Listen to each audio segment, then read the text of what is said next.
안녕하세요. 네 번째 시간입니다. 퀴즈 하는 거나 또 홈페이지에 또 유정가 집사님이 또 질문도 올리셨다고 그래서 우리 늘푸른 교회의 평신도들의 수준이 정말 높다는 것을 제가 다시 한번 실감을 합니다. 대단합니다. 자, 이게 오늘 퀴즈에도 나왔던 그 삶의 자리라는 용어, 이런 용어들은 이제 진짜 신학교가 아니면 들어보기 힘든 굉장히 신학적인 용어들이에요. 그래서 어쨌든 이런 것까지 우리가 여기서 여러분들이 다루고 이해하고 알고 있다. 이건 대단한 겁니다. 어쨌든. 오늘은 이 삶의 자리 문제, 이런 중요한 문제들로부터 시작해서, 마가복음을 오늘 어쨌든 간에 자세하게는 못하겠지만 그래도 마가복음을 끝내야 돼요. 그래야 또 4주 동안 방학이 있고 우리 그 이후에 이제 마태복음을 또 들어가게 되는데, 그렇기 때문에 오늘은 마가복음을 끝내야 되겠습니다.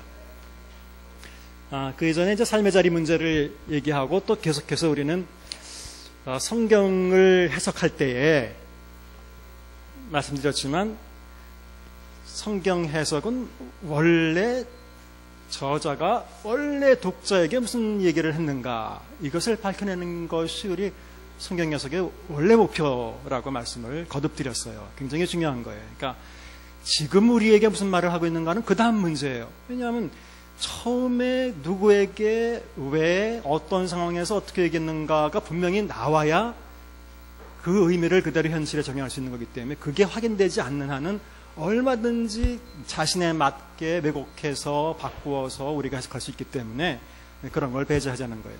사람들은 보통 자기가 생각하고 있거나 자기가 추구하고 있는 것, 평소에 이런 것에 맞춰서 성경을 해석하게 돼요. 자기도 모르게. 성경 해석에서는 일반적으로도 얘기하지만 전제라고 하죠. 이것이 일반 사람들은 다 나름대로의 전제를 가지고 성경을 읽는다는 거예요. 그 전제가 너무 강하면 편견이 되죠. 그렇죠?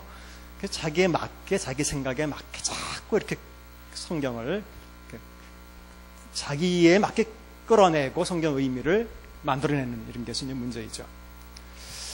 제가 대전에 있었기 때문에 카이스트에 간 적이 있었어요.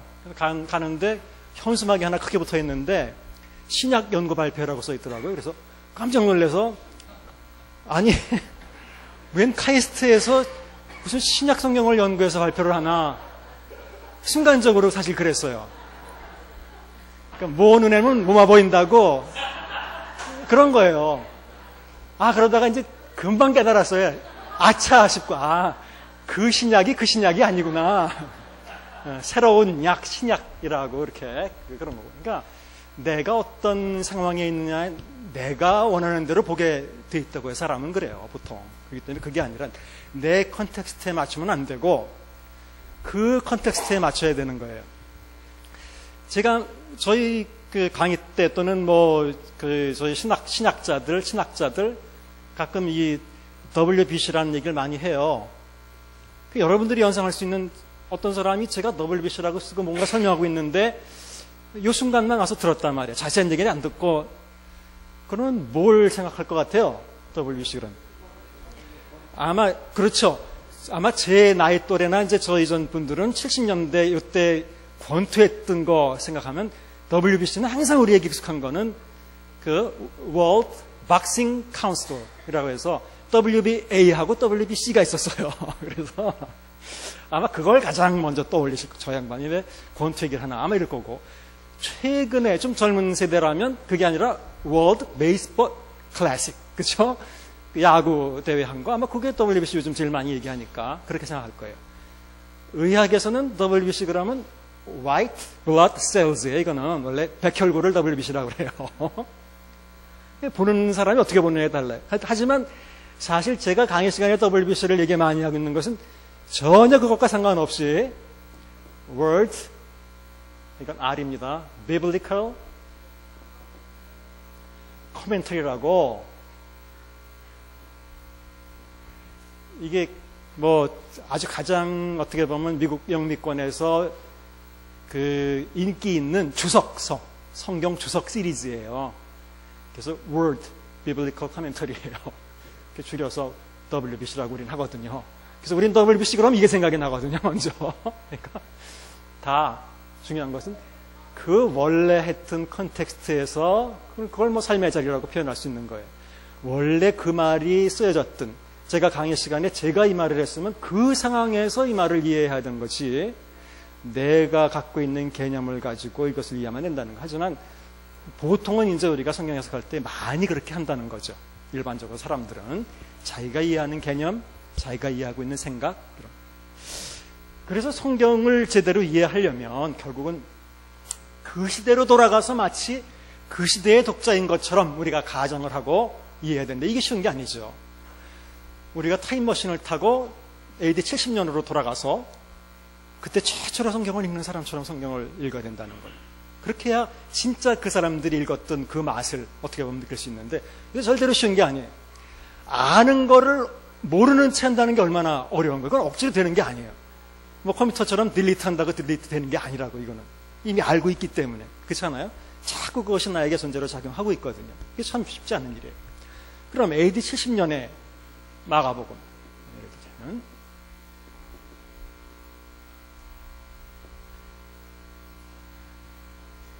자, 이렇게 한번 생각을 해보세요.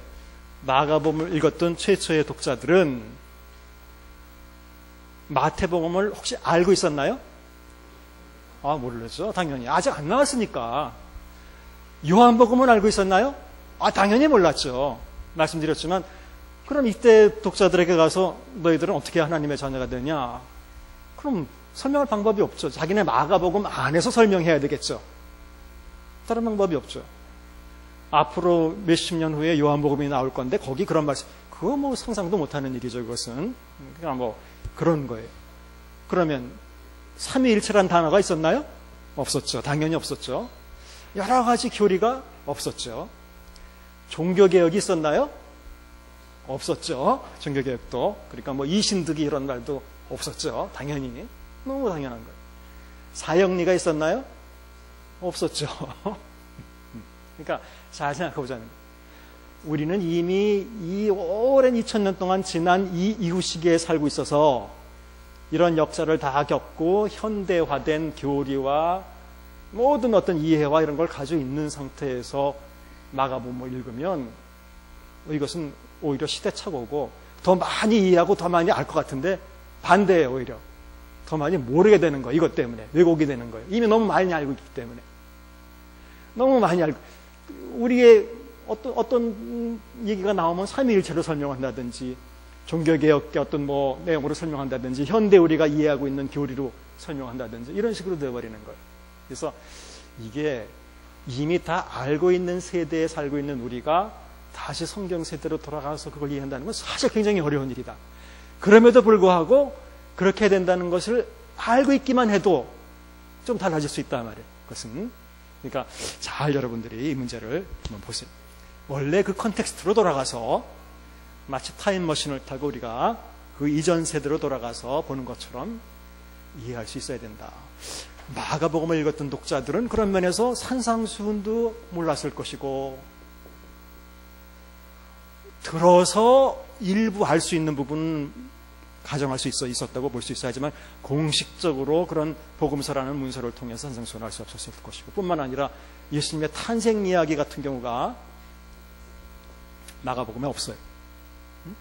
그러니까 공식적으로 이들은 예수님의 탄생 때 뭐 누가 왔었는지 이런 거 잘 모른다. 또 상대적으로 마태복음을 생각해 봅시다.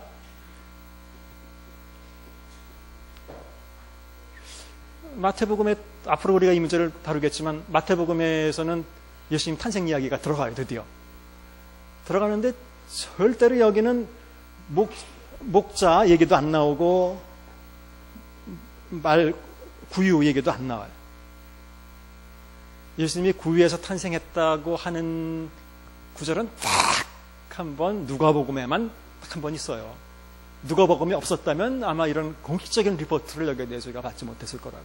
어쨌든 마태복음의 독자들은 또 이런 얘기는 몰라요. 탄생 이야기는 알지만 자기네 버전으로 탄생 이야기를 알고 있죠. 그래서 이 네 개의 복음서들은 다른 책들도 그렇지만 다 다른 시기에 각각 다른 저자에 의해서 다른 사람들에게 처음에 쓰여졌던 거예요. 다 독립적인 책들이었다는 거예요. 그러니까 이것들을 읽을 때 당연히 독립적인 책으로 읽어야 된다는 거예요. 제 얘기는. 당연히 그 책을 읽을 때는 그 책만 있다고 생각하고 몰두하고 읽어야 되는 거예요. 다른 건 우리가 모른다 이렇게 생각하고. 지난번에 말씀드린 것처럼 절대로 섞으면 안 되는 거예요. 그 당시엔 상상도 못하는 일이고 섞는 거는 네 가지 이야기를. 그러니까 섞어서 이야기를 만들어내지 말아라. 이거는 저작권법 위반이 되는 거예요. 이거는. 그건 무시하는 거예요. 이 마가의 저작이 따로 있고 마태의 저작이 따로 있는데 이건 뭐 상관없이 다 섞어서 이야기를 만들어서 이것도 아니고 여기도 속하지 않는 어떤 이야기를 만들어서 제시한다는 건 안 됩니다. 그러니까 마가복음 읽을 때는 마가에만 집중을 하는 게 좋겠다. 근데 이제 지난번 시간에 마지막 부분에 이제 삶의 자리 얘기를 하면서 조금 그게 어려울 수도 있는데 우리 삶의 자리라고 오늘 그 프린트를 나눠드렸죠. 그래서 다시 한번 정리를 이 부분은 좀 잘 여러분들이 이해하셔야 된다고 해서 정리를 해봤어요. 자, 여기 보시면 이제 용어예요. 이거는 보통 우리가 복음서를 얘기할 때 이 삶의 자리라는 표현을 쓰고 이렇게 그 앞에 그 도표가 3개인데 큰 도표가 제1의 삶의 자리, 제2의 삶의 자리, 제3의 삶의 자리 이런 표현을 써요. 그래서 제1의 삶의 자리를 일명 예수의 삶의 자리라고 표현하고 제3의 삶의 자리는 교회의 삶의 자리라고 이렇게 표현을 해요. 일명. 그리고 두 번째 삶의 자리는 전승이에요. 전승되는 단계예요. 그래서 첫 번째 삶의 자리는 예수님의 공생의 사역을 얘기하고 예수님이 제자들에게 사람들에게 많은 가르침을 주시고 어떤 기적들을 행하시고 일들을 벌이셨잖아요. 그래서 그 예수님의 의도가 그 당시에 있었죠. 사람들에게 이런 말씀을 하신 의도, 이런 내용들이 있었죠. 그건 AD 한 30년경이죠. 근데 예수님 돌아가시고 나서 이 이야기들은 이제 그 제2의 삶의 자리에서 사람들에 의해서 전달되는 상태예요. 전달되는 이제 시기예요. 이것이 예수님의 사건이. 그래서 예수님 말씀의 증인이나 일꾼들이 거기 나온 대로 사람들에게 전달해주는 상황인데 이건 그대로 전달한다고 하지만 여러분들 세상에 그대로 전달하는 건 없어요. 거의 없어요.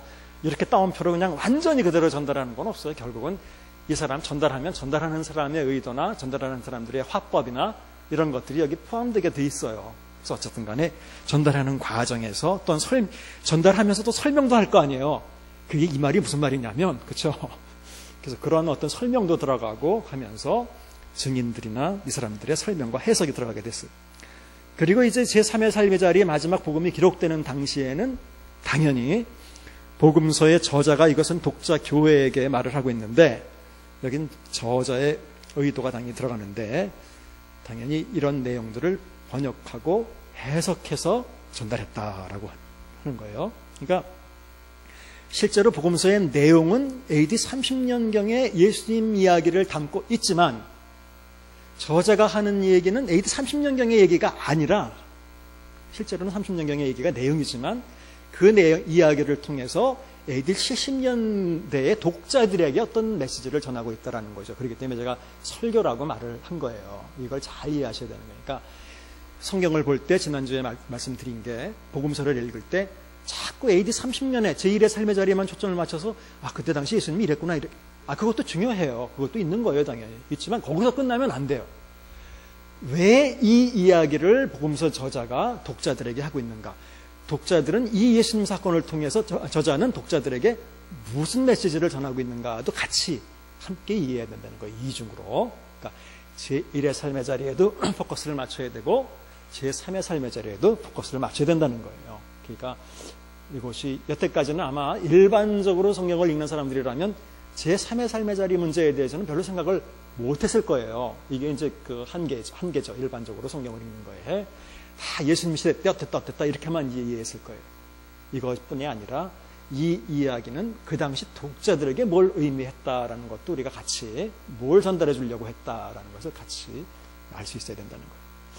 그리고 이제 그 한마디만 더 붙인다면 이 저자들이 예수님 이야기를 전할 때 우리가 오늘 퀴즈에도 나왔지만 역사나 전기를 볼 수 없다라는 얘기, 또 그 이전 시간에도 제가 성경은 정확한 사실적인 그냥 묘사, 이것이 아니다라고 제가 말씀을 드렸죠. 이 문제에 대해서 조금 좀 안 좋게 생각하실 수 있는 분도 있을 거예요. 하지만 그건 사실이에요. 그러니까 벌써 그 복음서 대조를 해봐도 예수님 말씀을 옮긴 것도 세 복음서, 네 복음서가 다 다르거든요. 그것만 봐도 똑같이 그대로 옮기지 않았다는 걸 알 수 있어요.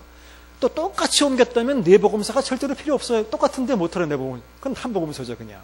그러니까 다르기 때문에 네 복음서가 어떻게 필요하거든요. 그러니까 저자들은 분명히 해석해서 옮겼어요. 이것이 굉장히 중요해요. 벌써 이미 우리가 가지고 있는 예수님 이야기는 이미 해석된 이야기예요. 저자에 의해서. 그러니까 우리는 저자가 어떻게 해석했는지를 잘 이제 이해해야 되는 거예요. 해석된 이야기다. 우리가 아무리 제가 원어를 안다 그래도 실제로 예수님이 하신 말씀이 뭔지를 알 수 있는 구절은 몇 구절 안 돼요. 그 이유는 자, 예수님 시대 때 예수께서 말씀하실 때 하신 언어는 뭐예요? 지난번에 아람어였었죠? 아람어는 히브리어에 훨씬 더 가까워요. 아람어예요. 그런데 지금 복음서를 기록한 언어는 뭐예요? 그렇죠. 복음서는 아람어로 기록된 게 아니라 헬라어로 기록되었어요. 자, 그러면 아무리 저자가 똑바로 정확하게 옮겼다 그래도 언어가 바뀌었죠? 네. 번역이 됐죠? 그렇죠? 번역. 일종의. 번역은 해석이에요, 이미. 어떻게 한 언어를 다른 언어로 옮기는데 아무리 정확하게 옮긴다 해도 그건 이미 해석이거든요. 그러니까 죄송하지만 우리는 예수님이 하신 그대로의 말씀을 복음서에서는 알 수 없어요. 미안하지만. 죄송하지만. 있는 부분이 있어요. 아주 극미한 부분. 엘리 라바스박다니 달리다쿰 이런 건 아람어예요. 그런 건 몇 마디들만 그대로 아람어로 전해지고 있지 나머지는 다 헬라어로 바꾸어서 기록을 했기 때문에 언어가 바뀌었다는 것은 어차피 정확하게 똑같이 옮길 수 없었다는 걸 의미해요. 그러니까 너무 이제 그런 데 신경 쓰지 마세요. 과거에 제가 과학적인 역사적인 그 어떤 디테일한 어떤 정확성을 우리가 항상 모호하다 이렇게 생각하는 개념이 있었다라고 초기에 말씀을 드렸는데 이제 그런 데로부터 복음서나 이런 것들이 예수님이 하신 말씀을 그냥 그대로 우리 지난번에 베드로가 고백한 것도 봤죠. 마태복음은 주는 그리스도시요 살아계신 하나님의 아들이시니이다. 마가복음은 주는 그리스도십니다. 그냥 당신은. 누가복음은 당신은 하나님의 그리스도십니다. 세 개가 다 다르잖아요. 똑같은 그 표현 이런 것도. 그러니까 어차피 이것은 저자에 의해서 해석된 메시지다, 내용이다 이렇게 이해하시고 그러면 우리는 저자들이 어떻게 해석을 했는지 저자들의 의도를 잘 파악하는 것이 오히려 목표다 말이에요. 어떤 의도를 가지고 어떤 생각을 가지고 마가복음의 저자는 어떤 의도를 가지고 우리가 마가복음을 우리에게 주었을까, 편집했을까 그런 것들을 보시는 게 굉장히 중요합니다. 자, 그 다음에 곧 뒷장에 넘기시면 복음서 비교를 하고 이제 마가복음을 들어가기 전에 네 복음서를 그냥 간단하게 상식적으로 그냥 보는 수준에서 비교하는 표를 또 하나 만들었어요. 또 이런 게 있어야 여러분도 좀 쉽게. 그래서 이런 큰 스케치를 한번 해보고 그 다음에 세부적으로 들어가는 게 좋을 것 같아요. 예를 들면 마가, 마태, 이제 누가, 요한이 있는데 마가복음은 예수님을 특징적인 예수상 다 있지만 마가복음은 예수님을 하나님의 아들이라고 그리는 게 특징적인 예수상이다. 혹시 이제 이런 얘기 여러분들의 주석 성경 같은 거 보시면 종으로 그렸다 이런 얘기를 많이 하는데 그런 거 읽어보신 적 있죠? 마가복음은 예수님을 종으로 묘사하려고 했다 이런 없어요? 안 읽으셨으면 오히려 다행이고 아는 게 어설피 아는 게 더 문제. 그리고 오늘도 목사님하고 그런 대화를 나눴는데 여러분들이 가진 성경에 있는 그 주석 달린 거 그거를 그렇게 신뢰할 만한 거 아니에요. 그건 죄송하지만 그러니까 그거는 그냥 아주 일반적인 사람들이 일반적으로 읽을 수 있는 정도의 수준에서 그런 사람들이 해놓은 주석이기 때문에 그거는 좀 괜히 그거 잘못 읽으면 또 도움이 안 될 수도 있어요. 그러니까 어쨌든 마가복음은 예수님을 하나님의 아들로 그리려고 했다라고 하는 것이 또 마가복음 전체를 보나 여러 가지를 볼 때 타당하다라는 거예요. 근거는 1장 1절을 보면 우리 당장 이제 들어가겠지만 1장 1절을 보면 저자가 우리 서론의 보통 결론이 다 나오죠. 논문 같은 경우 그렇죠. 이 논문의 목적은 뭐가 뭐를 밝히는 데 있다 이런 것처럼 우리가 그 서론에 보통 결론을 다 내려요. 마가복음도 마찬가지로 1장 1절에 보면 하나님의 아들 예수 그리스도의 복음의 시작이다. 딱 나와요. 내가 지금부터 쓰려고 하는 내용은 마가가 뭐라고 표현하냐면 그건 복음인데, 복음서라는 말이 여기서 아마 나온 것 같아요. 복음이란 말인데 자기가 쓰고 있는 내용에 대해서 이걸 복음이라고 표현했어요. 복음인데 누구의 복음이냐면 하나님의 아들 예수 그리스도의 복음이다. 이렇게 분명하게 얘기하잖아요. 그러니까 하나님의 아들임을 그리려고 했다. 이거는 우리가 마가복음 보면 또 나옵니다. 그래서 괜히 여기 뭐 종의 모습으로 예수님을 그리려고 했다. 이것이 대표적이다. 그렇게 말하지만 물론 그런 모습도 있어요. 있지만 그것이 마가복음을 대표하는 특징적인 모습이라고 보기는 힘들어요. 종의 모습으로 그리려고 했다라고 근거를 댈 때 가장 많이 근거를 대는 구절은 보통 인자가 온 것은 섬김을 받으려 함이 아니라 섬기려 하고 자기 목숨을 많은 사람의 대속물로 주려고 했다라는 구절인데, 그 구절 물론 있어요. 마가복음에. 그건 마태복음에도 있어요. 근데 그것이 특징적인 마가의 서술이다라고 말하기는 굉장히 힘들어요. 그리고 오히려 예수님이 종의 모습을 표현한 가장 대표적인 사건을 들자면, 섬기는 모습을 가장 잘 표현한 성경의 어떤 그 사건을 들자면, 예수님의 세족식이죠. 그러면 누가 그건 뭐 상식적으로 봐도 그렇죠. 예수님이 제자들의 발을 씻긴 사건이야말로 오히려 가장 섬기는 모습을 잘 보여주는 사건 아니에요? 그 이야기는 네 복음서 중에 어느 복음에만 있는 이야기다. 요한복음에만 있는 얘기예요. 그리고 오히려 요한복음이 그 섬기는 모습을 그리려고 했다라고 말하는 게 더 맞잖아요. 그러니까 저는 왜 대표적으로 마가복음이 예수님을 종으로 묘사했다라는 것은 특징적인 모습이 아니다. 그런 모습도 있지만 이것이 대표적인 모습이라고 보기 어렵다는 얘기를 하기 위해서 오히려 그렇다면 그건 오히려 요한복음에 더 타당하다라는 얘기죠. 마가복음은 상대적으로 메시아, 이건 아주 뭐 왕이신 메시아죠. 왜냐하면 1장 1절을 보면 알아요. 마태복음 1장 1절은 보통 기억하시지 않나요? 우리가 알기는 아브라함과 다윗의 자손 예수 그리스도의 세계다. 이렇게 이건 이제 거꾸로 붙는 번역을 해서 그래요. 비블로스 게네세우스. 이건 시작, 책이다 또는 이야기다. 시작의 책이다. 누구냐면 휘우 다윗, 휘우 아브라함 이렇게 나와요. 그러니까 영어에도 똑같이 다윗의 아들이라는 말이 먼저 나와요. 우리말은 뒤에서부터 해석을 해서 이어도 중요해요. 즉 마태복음은 다윗의 아들 예수 그리스도의 세계다. 다윗의 아들 다윗은 왕이었죠. 이건 뭐 너무 당연하고, 그러니까 왕손이고 예수님도 왕이고, 또 전통적으로 메시아는 다윗 가문에서 온다라고 그들은 기대하고 믿고 있었기 때문에 당연히 이건 메시아란 뜻이고, 그러니까 메시아를 일명 호칭하는 또 하나의 이게 별명이죠. 다윗의 아들이라는 말은. 그러니까 다윗의 자손이여 나를 불쌍히 여기소서, 이 말은 메시아라고 고백하고 있는 거예요. 재밌게도 그 얘기는 누가 하느냐? 맹인이 하죠. 맹인. 그래서 아주 재밌는 건데 그것도. 맹인은 예수님을 똑바로 봐요. 올바로 봐요. 성경에 보면. 눈 뜬 사람들은 올바로 못 봐요. 이게 마가복음 봐도 또 재밌는 얘기가 또 있는데, 어쨌든 간에 마태복음은 어순으로 볼 때 다윗의 아들인, 즉 왕이여 이스라엘 사람들이 기대하던 메시아로서 오신 예수님을 그 특징적으로 묘사하려고 했다라고 이렇게 볼 수 있어요. 그러니까 특징적인 거. 그러니까 1장 1절에 보니까 막 해답이 다 나와요. 그렇죠? 근데 누가복음은 1장 1절에 해답이 없어요. 거긴 누가복음은 아주 독특한 서론을 쓰기 때문에. 지난주에 봤지만 누가복음은 1장 1절부터 4절까지는 그냥 자신이 어떻게 해서 기록을 하게 되었는가 서론을 이야기하고 있기 때문에 거기서는 볼 수 없고, 대신 아마 내용으로 볼 때 누가복음에서 예수님을 묘사하고 있는 대표적인 예수님 상은, 이것은 우리말로는 구주라고 우리말 성경에 번역되어 있고, 영어로는 Savior예요. 이게 Savior. 그러니까 또 소텔, 구세주, 구주, 구세주. 사실은 구원자라는 뜻이에요. 그냥 구원자. Savior니까 구원자.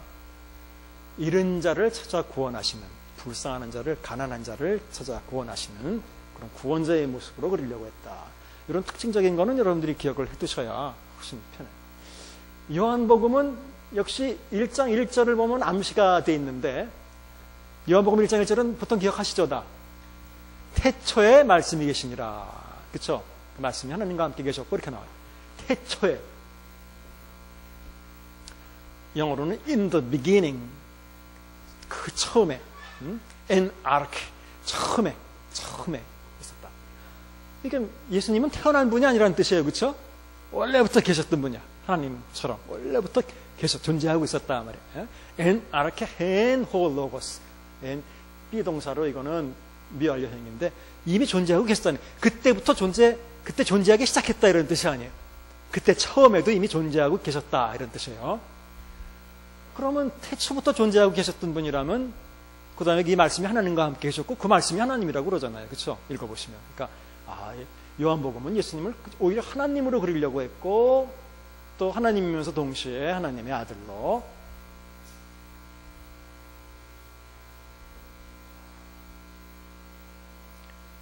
그리려고 했다. 이제 이렇게 우리가 볼 수 있어요. 자, 이건 어려운 게 아니죠. 그러니까 한마디씩만 하면 되니까 이거는 다 기억을, 다음 주 퀴즈에 나올 거예요, 아마.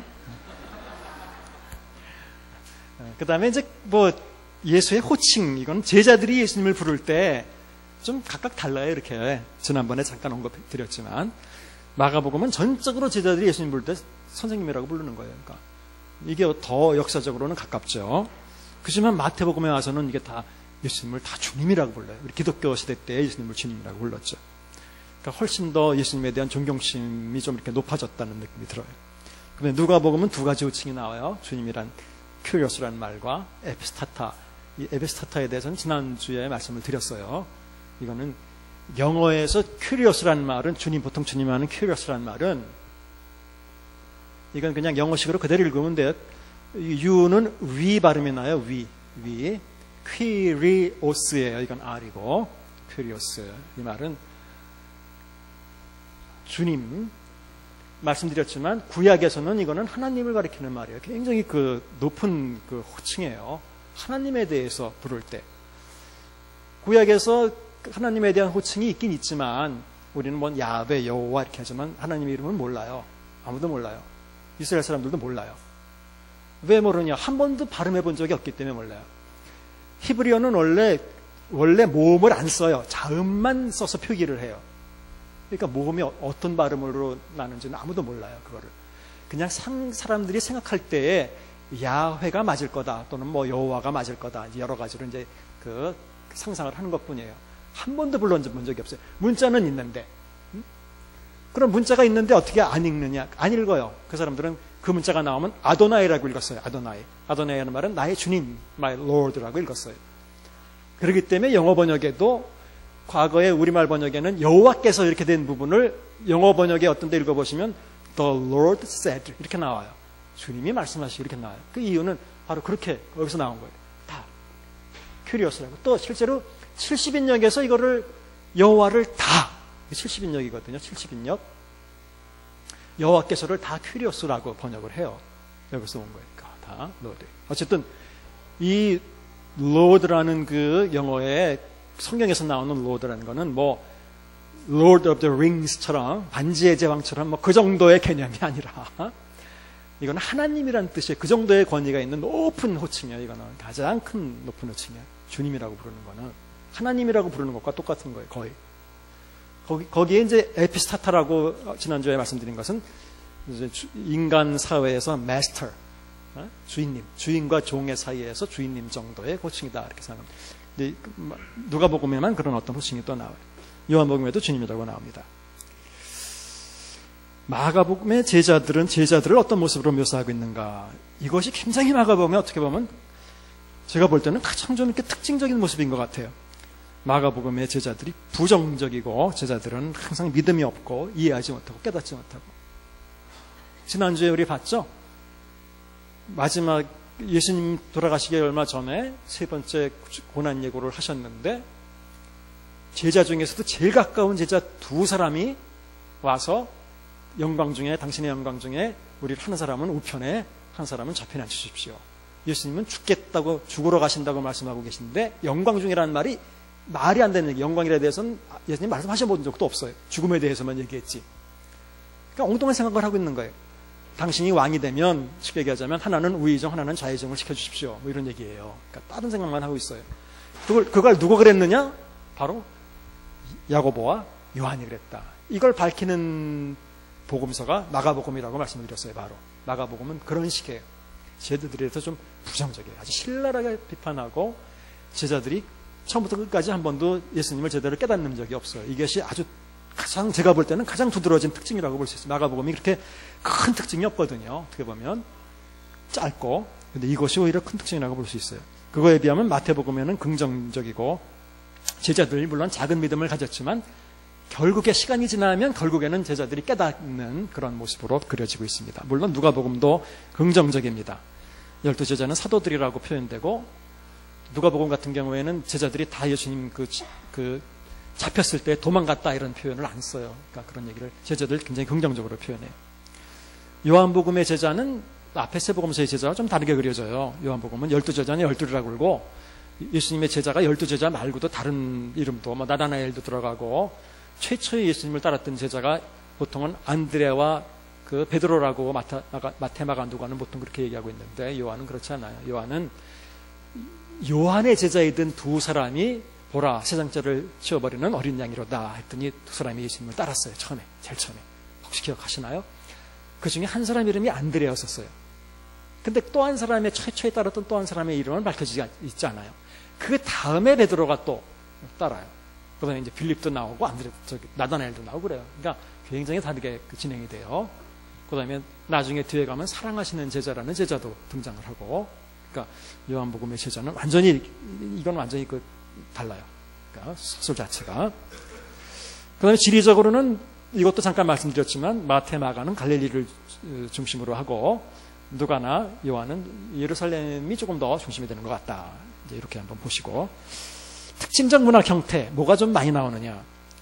우리가 마가복음을 많이 기억하지 못하는 이유는 조금 이따 그것도 또 설명을 드리겠지만 마가복음에 좀 이렇게 특징적인 예수님의 말씀이 그렇게 거의 없어요. 마가복음 안에. 아까도 말씀드렸지만 예수님의 주로 말씀이나 기억날 만한 이런 이야기들은 주로 산상수훈이나 그다음에 많은 비유들이 있잖아요. 탕자의 비유나 우리가 잘 아는 이런 비유들, 열처녀의 비유, 이런 게 마가복음은 없어요. 그러니까 마가복음은 오히려 전체적인 이야기가 예수님 말씀이나 비유 이런 걸로 진행되는 게 아니라 여기 나온 대로 기적 사건 중심이에요. 사건이 예수님의 가르침 이런 중심보다는 사건이 쭉 진행이 돼요. 그러니까 그런 말씀들이나 교훈들이 많이 없으니까 우리가 많이 인용을 보통 안 하게 되는 거예요. 이거는. 그래요. 그래서 기적 사건들, 주로 기적 사건들이 쭉 나열이 돼 있어요. 기적 사건들을 통해서 보여주려고 하는 건 당연한 거예요. 하나님의 아들이시라는 걸 보여주기 위해서 이렇게 기적 사건들을 나열하거든요. 마태복음에는 물론 기적 사건들이 있어요. 없는 게 아니에요. 없는 게 아니지만 좀 독특하게 마태복음에 조금 더 많이 나온다고 하면 역시 가르침 또는 설교라고 할 수 있는, 우리가 산상수훈, 그 긴 5장에서 7장까지 마태복음을 다루고 있는, 또 마태복음은 전체적으로 5개의 큰 설교가 그 안에 담겨 있다고. 설교 뭉치들이 있어요. 그 안에 종말에 대한 설교, 또 뭐에 대한 설교, 파송에 대한 설교도 있고. 그래서 마태복음은 많은 설교들을 지킵니다. 그러니까 우리가 마태복음을 많이 또 인용하는 거예요. 그 다음에 누가복음은 비유들이 또 특징적으로 많이 산상수훈은 없어요. 대신 지상설교라고 산상수훈에 비슷한 지상설교가 간단하게 있고, 대신 우리 부자와 나사로의 비유, 탕자의 비유 이런 건 다 누가복음에만 있는 비유들이에요. 요한복음에는 또 비유가 없어요. 하지만 요한복음에 좀 독특한 게 있다면 니고데모와 개인적인 강화라고 우리가 강의식으로 대화하는 그런 강화가 있고, 사마리아 여인과 또 이렇게 길게 얘기하는 얘기가 있고, 이런 어떤 예수님의 어떤 얘기가 좀 또 고별 강화도 있고 이런 게 많이 있죠. 그러니까 이런 특징적인 것을 기억해 두세요. 주 대상 인물은 마가복음은 주로 이 문제를 말씀드릴 텐데 제자들이 중심인 것 같지가 않아요. 제자들을 부르시고 제자들이 예수님을 따라다녔지만 재밌게도 마가복음에서 묘사되고 있는 제자들의 모습은 정말 부정적이고 한심하게 짝이 없는 모습으로 그려지고 있어요. 너무 참 신기해요. 그것이. 아니 이런 제자들을 어떻게 데리고 다니셨나. 그래도 버리지 않고 끝까지 데리고 다니셨어요. 오히려 예수님을 더 많이 따라다니고 예수님 주위에 있고 그랬던 사람들은 무리들이 계속 따라다녔다고 이렇게 표현해요. 이 무리들. 거기 헬라어 오클로스라고 읽는데, 오클로스. 이거 오클로스. 여기 람다고 여기 L 발음이에요. 오클로스. 이 위에 찍힌 것은 이건 순표고 오라고 있는 거예요. 이건 액센트고 그래요. 오클로스. 이거 뭐 나중에 말씀드릴 거지만 이래서 여러분들 과거에 뭐 민중신학이라는 거 들어보셨죠? 그런 말 들어보셨죠? 그래서 오클로스가 그냥 크라우드, 무리란 뜻인데 무리. 70년대 이제 80년대 독재 시대 때는 이제 이 무리야말로 이게 이제 민중이다 이렇게 해석을 해서 예수님이 이렇게 예수님은 그런 제자들이나 엘리트 계층이나 이런 사람들을 즐겨 저거 하지 않고 이런 무리들을 이렇게 사랑하시고 무리들이 예수님을 따르고 그랬다. 이렇게 무리들을 중심으로 어떤 신학이 진행되고 이어져야 된다. 그래서 민중신학이 여기서 나왔어. 사실은 마가복음에서부터 나온 거라고 볼 수 있어요. 그거에 비한다면 마태복음은 역시 제자 중심이에요. 마태복음은 제자 훈련 교과서라고 말할 정도로 자 마태복음 맨 끝에 보면 우리가 너무 잘 아는 구절이 있죠. 너희는 가서 모든 족속으로 어떻게 하라고요? 네, 제자 삼으라는 이야기는 마태복음밖에 없어요. 다른 데 어디도 나오지 않아요. 마태는 제자가 그만큼 중심이고 제자가 모델이 되기 때문에 그래요. 모델. 네? 실제로 이건 제자 훈련의 교과서다라고 마태복음은 얘기해요. 근데 아까 말씀드렸지만 마가복음에서는 제자를 부정적으로 기른다 그랬죠. 실제로 마가복음의 제자들은 제대로 믿지 못하고 그래요. 그러니까 당연히 마가복음은 가서 제자 삼으라는 얘기를 안 해요. 무슨 말인지 아시겠어요? 마가복음에서 가서 제자 삼으라 그러면 이런 놈의 제자들을 삼으면 안 되죠. 그러니까 마가복음의 제자들은 똑같이 본다면 역시 마들인데 마도 이건 네거티브 마들이다 말이에요. 부정 모델이 부정적인 이렇게 돼서는 안 된다라고 하는 모델이란 말이에요. 이거는 마가복음에서는 재밌게도 그렇게 등장하죠. 이게 똑같은 복음서가 이렇게 달라요. 제자들을 표현하는 게. 누가복음에서 마태복음의 대상자는 유대인들을 신자를 대상으로 했고 불신 유대인들에 대한 책망이 많다. 이거 마태복음 할 때 자세히 말씀드릴게요. 누가복음에는 이건 뭐 너무 분명하게 누가복음은 가난한 자, 비천한 자 이런 사람들이 주인공이에요. 누가복음에 세리들 그 당시에 이렇게 도외시 받고 비천하게 생각했던 사람들이 누가복음에서는 주인공들이에요. 다 세리장이었던 삭개오 이런 사람들이 주인공이에요. 정말 손가락질 받고 그랬던 사람들이 이야기의 오히려 주인공이에요. 탕자 같은 사람이 주인공이고 참 그 누가복음은 너무 분명해요. 그런 부분에 대해서.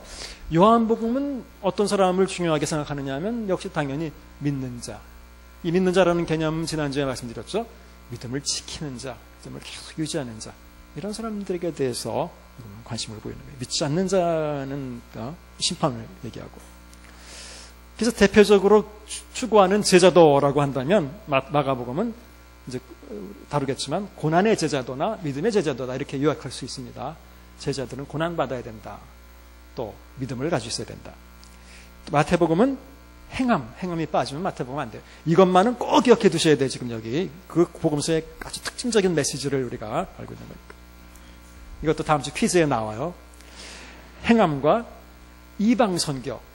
마태복음에는 이 두 가지가 아주 가장 큰 특징적인 메시지예요. 행하라는 거예요. 나더러 주여져야 하는 자마다 다 천국에 들어갈 것이 아니라 다만 하늘에 계신 아버지의 뜻대로 행하는 자라 들어간다. 이 말씀이 마태복음에만 있는 말씀이에요. 네? 그렇게 이해하시면 돼요. 행함. 그 다음에 이방선교. 마태는 쭉 읽어보시면 유대인들에 대해서 가장 신랄하게 책망하고 심판을 선언하는 책이 마태복음이에요. 마태복음의 독자는 유대인이었다 그랬죠. 독자 유대인은 믿는 유대인들이고 책망받는 유대인들은 안 믿는 유대인들을 그렇게 책망을 해요. 도대체 유대인들은 믿지를 않아요. 더 이상. 결국은 복음은 이방인에게 갈 수밖에 없어요.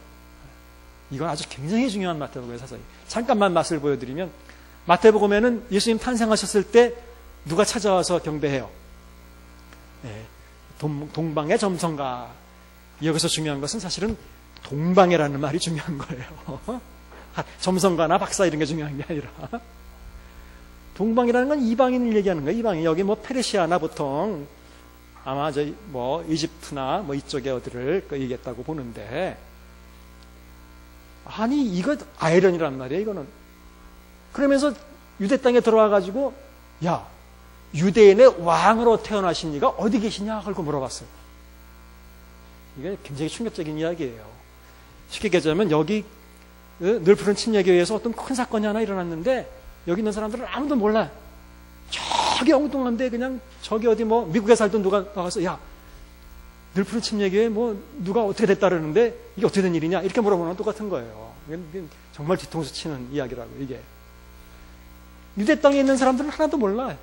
오히려 몇 달을 별을 보고 쫓아왔는지 모르지만 이방에서, 그러니까 처음부터 그냥 이야기가 아니라 이것은 마태복음은 이야기를 그렇게 구성한 거예요. 유대인들은 안 받아들인다는 거예요. 처음부터 그 얘기가 나와요. 서론에부터, 탄생 이야기부터. 예수님의 복음을 받아들이는 사람들은 오히려 저 이방인들이 믿음이 있어서 그 멀리부터 와서 결국은 찾아가서 경배하고 예배 드리고 그리고 갔다라는 이야기가 탄생 이야기예요. 이건 마태복음 전체를 보여주는 서론이라고요. 전체 이야기가 어떻게 흘러갈 것인지. 그런데 거기 그 당시에 유대인의 왕이었던 헤롯은 듣고 나서 죽이려고 그러죠. 바로 그 이야기가 또 그 이후의 전체 이야기. 유대인들은 나중에 예수님을 죽여요. 이방인들은 받아들여요, 중간에. 그건 마태복음 할 때 더 자세히 합시다. 그래서 아까 마태복음의 결론은 너희는 가서 누구를? 모든 족속이라고 이제 표현되어 있는데 이 부분이 사실은 또 문제예요. 모든 족속. 판타타 에스네라고 되어 있어요. 모든 족속.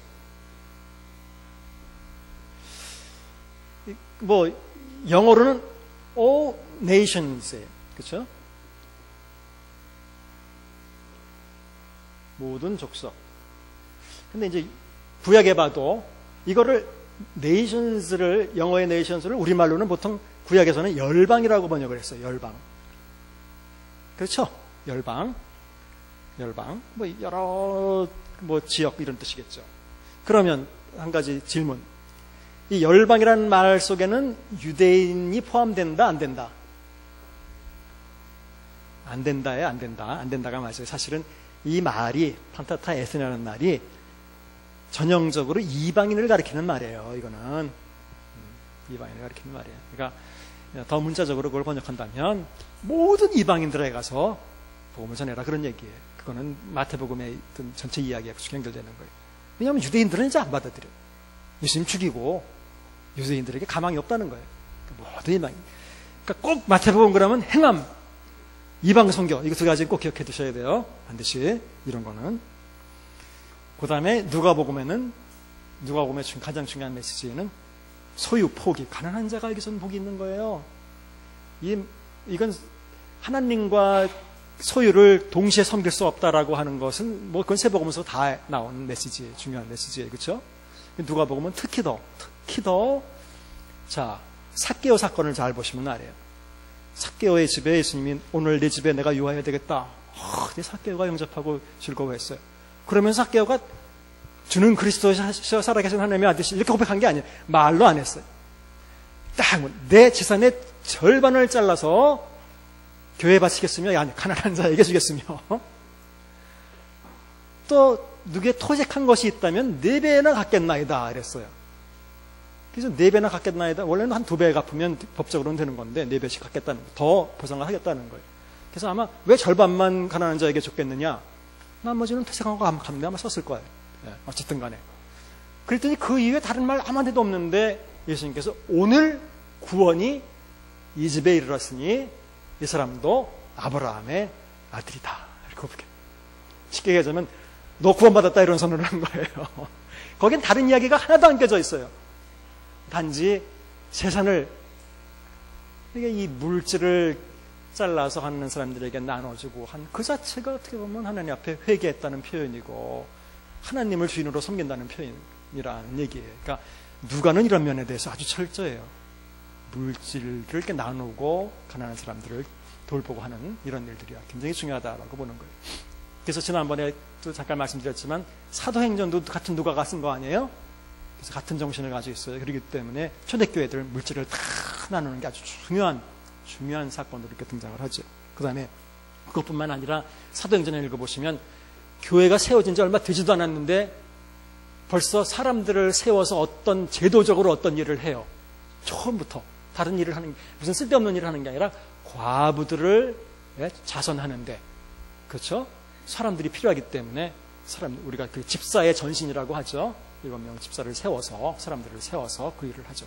그러니까 관심이 그런 데 있어요. 그 사회복음이라고 보통 얘기하는데, 누가복음 할 때 더 잘. 그 다음에 기도에 대해서도 누가복음에 많이 나와요. 누가복음 요것은 꼭 다 기억해 두세요. 요한복음에는 당연히 믿음이에요. 믿음을 지킨다는 믿음이죠. 믿음이란 명사는 없다 그랬죠. 요한복음에 믿음이란 믿는다라고 하는 동사만 나온다고 말씀드렸어요.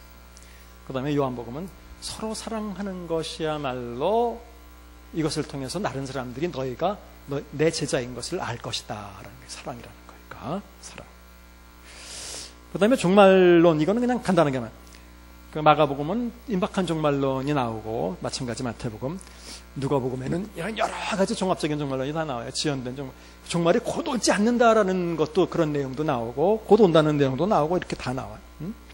요한복음은 이미 심판받았다, 안 믿은 사람들은 이미 심판받았다 이렇게 얘기하고 있고, 그냥 알아두세요. 그거는 특징적인 단어. 마가복음은 선포하다, 믿는다, 즉시, 곧 이런 단어가 일이 속히 금방 진행돼요. 이야기가. 마태복음은 행함, 열매, 의, 이거 다 동의어예요. 다 똑같아. 사실은 다 행함과 관련된 이야기예요. 열매를 맺는다는 것도 삶의 열매를 맺는 거기 때문에 이것도 행함이고, 의도 마태복음에서는 거의 행함과 같은 의미로 쓰여요. 너희 의가 서기관과 바리새인보다 더 낫지 않으면 역시 결단과 천국에 갈 수 없다고 얘기해요.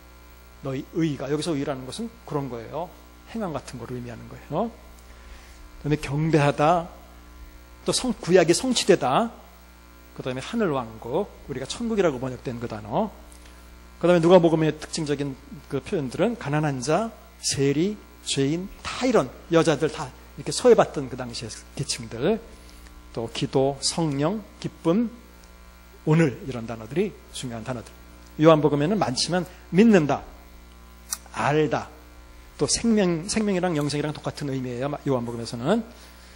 또 증인, 표적, 사랑, 아들, 이런 단어가 중요한 단어예요. 그래서 적어도 이 표 정도는 여러분들이 머릿속에 이렇게 크게 스케치를 그려 놓으셔야 네 복음서가 그래도 이렇게 그냥 큰 그림으로 차이가 있구나라는 걸 이제 아실 거예요.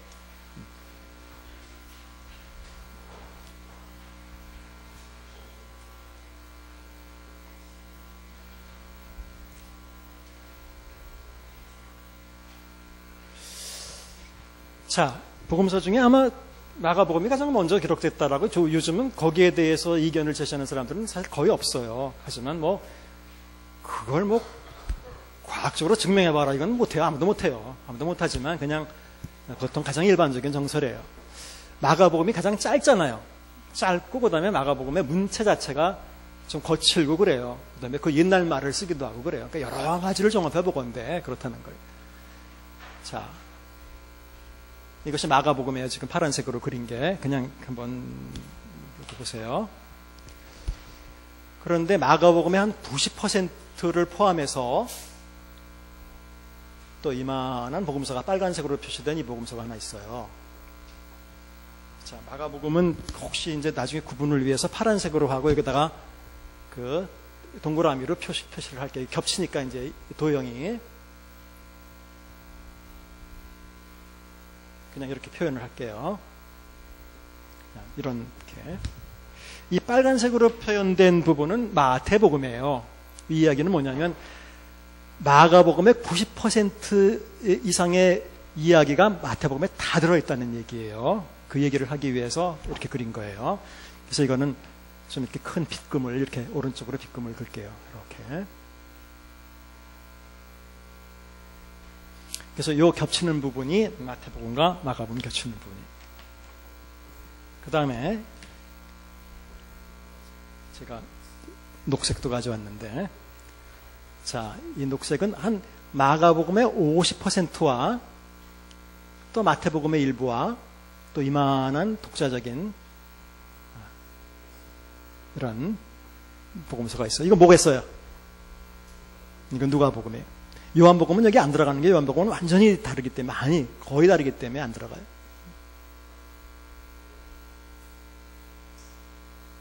자, 이렇게 이제 뭐 봅시다. 그럼 요 가운데는 세 복음서가 다 겹치는 데죠, 그렇죠? 세 복음서에 다 있는 데고, 뭐 여기는 마태복음과 마가복음 겹치는 데고, 쭉 보시면 그 다음에 마가복음은 아니지만 마태와 누가만 겹치는 데도 있죠. 이 부분은 주로 예수님의 말씀, 어록이라고 우리가 보통 얘기하는데, 그래서 어떤 말씀집이 있었지 않았겠는가, 공통적으로. 그 다음에 이렇게 이 부분은 완전히 누가복음에만 있는 부분이고, 또 이 부분은 완전히 마태복음에만 있는 부분이에요. 순수하게 마가복음만 있는 부분은 여기 조금밖에 안 돼요. 아주 적어요. 자, 그냥 이렇게 그냥 대강 알아두시고, 이 정도로 이렇게 분포되어 있다.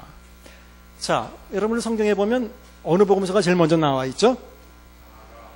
마가복음이 먼저 나와 있어요. 자, 마태복음을 먼저 우리가 읽어요. 이만한 복음을 먼저 읽어요. 그리고 그 다음에 마가복음을 읽게 되잖아요. 순서대로 읽는다면. 그러면 마가복음 내용의 90%는 이미 다 우리가 읽어서 알고 있는 거죠. 그러니까 그냥 넘어가는 거예요, 사실은. 그러니까 새로운 게 없어요. 거의 없어요. 요 10% 정도 있다고 생각하는 것이 사실은 여러분들이 구분할 수 있을 만한 것도 아니고, 어떤 독특한 무슨 정말 기억에 남을 만한 어떤 사건이나 이런 것도 아니고, 그냥 어떤 짧은 구절들 이런 것들에 불과해요. 그러니까 일반 사람들이 아무리 정신을 차리고 읽는다고 해도 이걸 밝혀낼 수가 없어요. 절대로 못해요. 이거는 천재가 아닌 이상 이걸 못해요. 그러니까 우리는 마가복음은 항상 묻혀가는 거예요. 그러다 마가복음 읽을 때는 그러니까 그냥 또 이야기 또 나오네 그래가지고 그냥 쭉 넘어가. 사실은 그렇게 돼버리고, 그 다음에 아까 말씀드린 대로 중요한 비유도 안 나오죠. 중요한 비유, 물론 그 씨 뿌리는 자의 비유 이런 건 있어요. 하지만 다른 것도, 그 다음에 우리가 많이 인용하는 산상수훈 이런 것도 없죠. 그러니까 그냥 마가복음은 어쨌든 그냥 지나게 돼 있어요. 그 다음에 이제 누가복음에서 또 나오잖아요, 내용이. 하지만 누가복음은 나름대로 이제 새로운 것들이 있잖아요, 이렇게. 그래서 이게 사실은 우리가 마가복음을 결국은 어떻게 보면 그냥 없는 투명복음처럼 그냥 없는 것처럼 이렇게 우리 머릿속에 이렇게 존재하는데, 이게 문제다 이런 생각이 들어서 앞으로 제안을 한다면 이미 다 알고 있기 때문에 안 되지만 순서를 좀 바꿔보자 말이에요. 마가복음을 먼저 읽으세요. 자, 요만한 마가복음을 먼저 읽으면 그 다음에 마태복음은 펴보자마자 새롭네라고 느낄 거예요. 무슨 말인지 아시죠? 왜냐하면 마가복음은 탄생 이야기도 없죠. 아무것도 없어요. 처음에 시작하면 바로 침례자 요한이 나타나서 회개하라고 외치고 이 얘기부터 시작해요. 예수님 탄생한 이야기 그런 거 없어요. 하나 족보 이야기도 없고. 그러니까 마가복음을 먼저 읽은 사람이 마태복음을 읽으면 새로운 게 있는 거예요. 그 다음에 누가복음을 읽으면 또 누가에는 나름대로 또 새로운 게 있으니까 그렇게 하면 조금 더 쉬운데, 우리는 항상 마태복음을 먼저 읽기 때문에 이미 내용을 다 알고 있는 상태에서 마가복음을 보니까 별로 새로운 게 없다라는 거니까. 그러니까 실제로 다시 말씀드리지만 마가복음은 16장밖에 안 되는 장으로 볼 때 굉장히 짧은 책이고, 그 다음에 긴 예수님의 가르침이나 말씀들도 안 나오고, 주로 사건으로 진행이 되기 때문에, 그 다음에 다른 복음서에 없는 이야기도 아니고 다른 복음서에도 나오는 이야기이기 때문에 그야말로 이게 특징이 어떻게 보면 없어요. 잘 파악할 수가 없고 잘 모르기도 해요. 그럼에도 불구하고 이제 특징을 찾아낸다면 아까와 같은 그런, 특히 제자들에 대해서 아주 부정적으로 처음부터까지 그리고 있다는 것은 굉장히 독특한 특징이라고 볼 수 있는 거예요. 자, 이렇게 한번 이해해 보시고, 자, 그럼 마가복음은 어떻게 이야기를 진행시키고 있을까? 자, 마가복음은 1장 1절에서 분명히 저자가 이야기하기를, 이제 이 문제를 사실 안 달았었는데 저자라고 하고, 또 이제 비교적 최근에 저희들이 주로 하는, 우리는 이제 문학적 해석, 문학 비평 이런 걸 많이 해요. 그래서 좀 전문적인 걸로 들어가서 그러면 이걸 하나의 내러티브 크리스천이라는 내러티브라고 보는데, 어렵게 얘기할 게 없어요. 이 저자를 내레이터라고 보는 거죠. 해설자라는 거죠. 해설자. 또는 그냥 화자라고도 해요. 근데 이 내러티브, 이야기체 문학에서는 화자의 해설이야말로 가장 중요해요. 해설이 없으면 아무것도 할 수 없어요. 그럼 해설을 다 빼놔봐요. 저자가 한 말을 앞에. 마가복음 뭐부터 시작하냐면 세례자 침례자 요한이 와서 전파 그 내용도 안 나오죠. 너희들은 뭐 회개하라는 얘기 나오나? 그 다음에 뒤에 가서 예수님이 와서 그냥 뭐 하여튼 앞에 뭐가 어떻게 되는지 아무것도 설명이 없으면 아무것도 몰라요. 결국은 이 전체의 이야기를 이끌어가는 것은 그 화자, 해설자 또는 저자란 말이에요. 그러니까 1장 1절은 저자가 내 책을 쓰면서 결론을 내린 거나 똑같아요. 그러니까 예수님을 하나님의 아들로 선언을 하고 있다. 그래서 1장 1절에서 저자가 하나님의 아들로 선언을 하면서 예수님이 어떻게 하나님의 아들인지를 복음서 처음부터 끝까지 복음서를 통해서 보여주려고 하는 거예요. 네? 그래서 저자가 하나님의 아들로 선언한 다음에 확인을 시켜주기 위해서 조금 있다가 하나님이 실제로 신약에서는 이렇게 등장하는 경우가 구약에서는 많이 있지만 실제로는 없어요. 하나님이 직접 이렇게 등장하는 경우가 뭐 기껏해야 베드로가 비몽사몽간에 무슨 뭐 환상을 보고 뭐 잡아먹어라 뭐 이런 얘기 듣는 정도. 별로 그렇게 하나님의 음성을 직접 듣는 경우가 별로 없어요. 또는 바울이 다메섹 도상으로 가다가 내가 왜 나를 핍박하느냐 사울아 하면서 그런 소리를 들었다거나 뭐 그런 몇 가지 경우를 제외하고는 거의 없어요. 그런데 복음서에 보면 하늘에서 소리가 나서 예수님 침례받을 때에 뭐라냐면 이는 내 사랑하는 아들이다. 나의 아들이다. 하나님이 선언해. 자, 저자가 그러니까 마가가 처음부터 예수님을 하나님의 아들이라고 선언하고 있죠. 그 다음에 조금 이야기가 흐른 다음에 하나님이 직접 내 아들이다라고 선언해요. 이 이야기는 분명히 하나님의 아들이라는 얘기죠. 그렇죠? 자, 그 이후에는 계속해서 주로 기적 사건들로 이루어지고 있어요. 기적 사건들. 이 기적 사건들을 통해서 역시 예수님이 메시아고 하나님의 아들이라는 걸 계속 보여주고 있는 거예요. 이 기적 중에서는 특히 메시아 시대 때나 가능한 구약 사람들이 그렇게 믿고 있었던, 즉 나병 환자가 낫는다든지 이런 거는 메시아 시대 때나 뭐 말 못하는 사람이 말을 한다든지 이런 건 메시아 시대 때 있을 수 있는 기적이라고 사람들이 기대하고 생각하고 있었는데 그런 기적들이 계속 일어나는 이 얘기를 통해서 예수님이 메시아고 하나님의 아들이다 이런 얘기를 계속하고 있는 거예요. 근데 재미있는 것은 여기 등장인물들이 주로 예수님과 함께 예수님이 주인공이고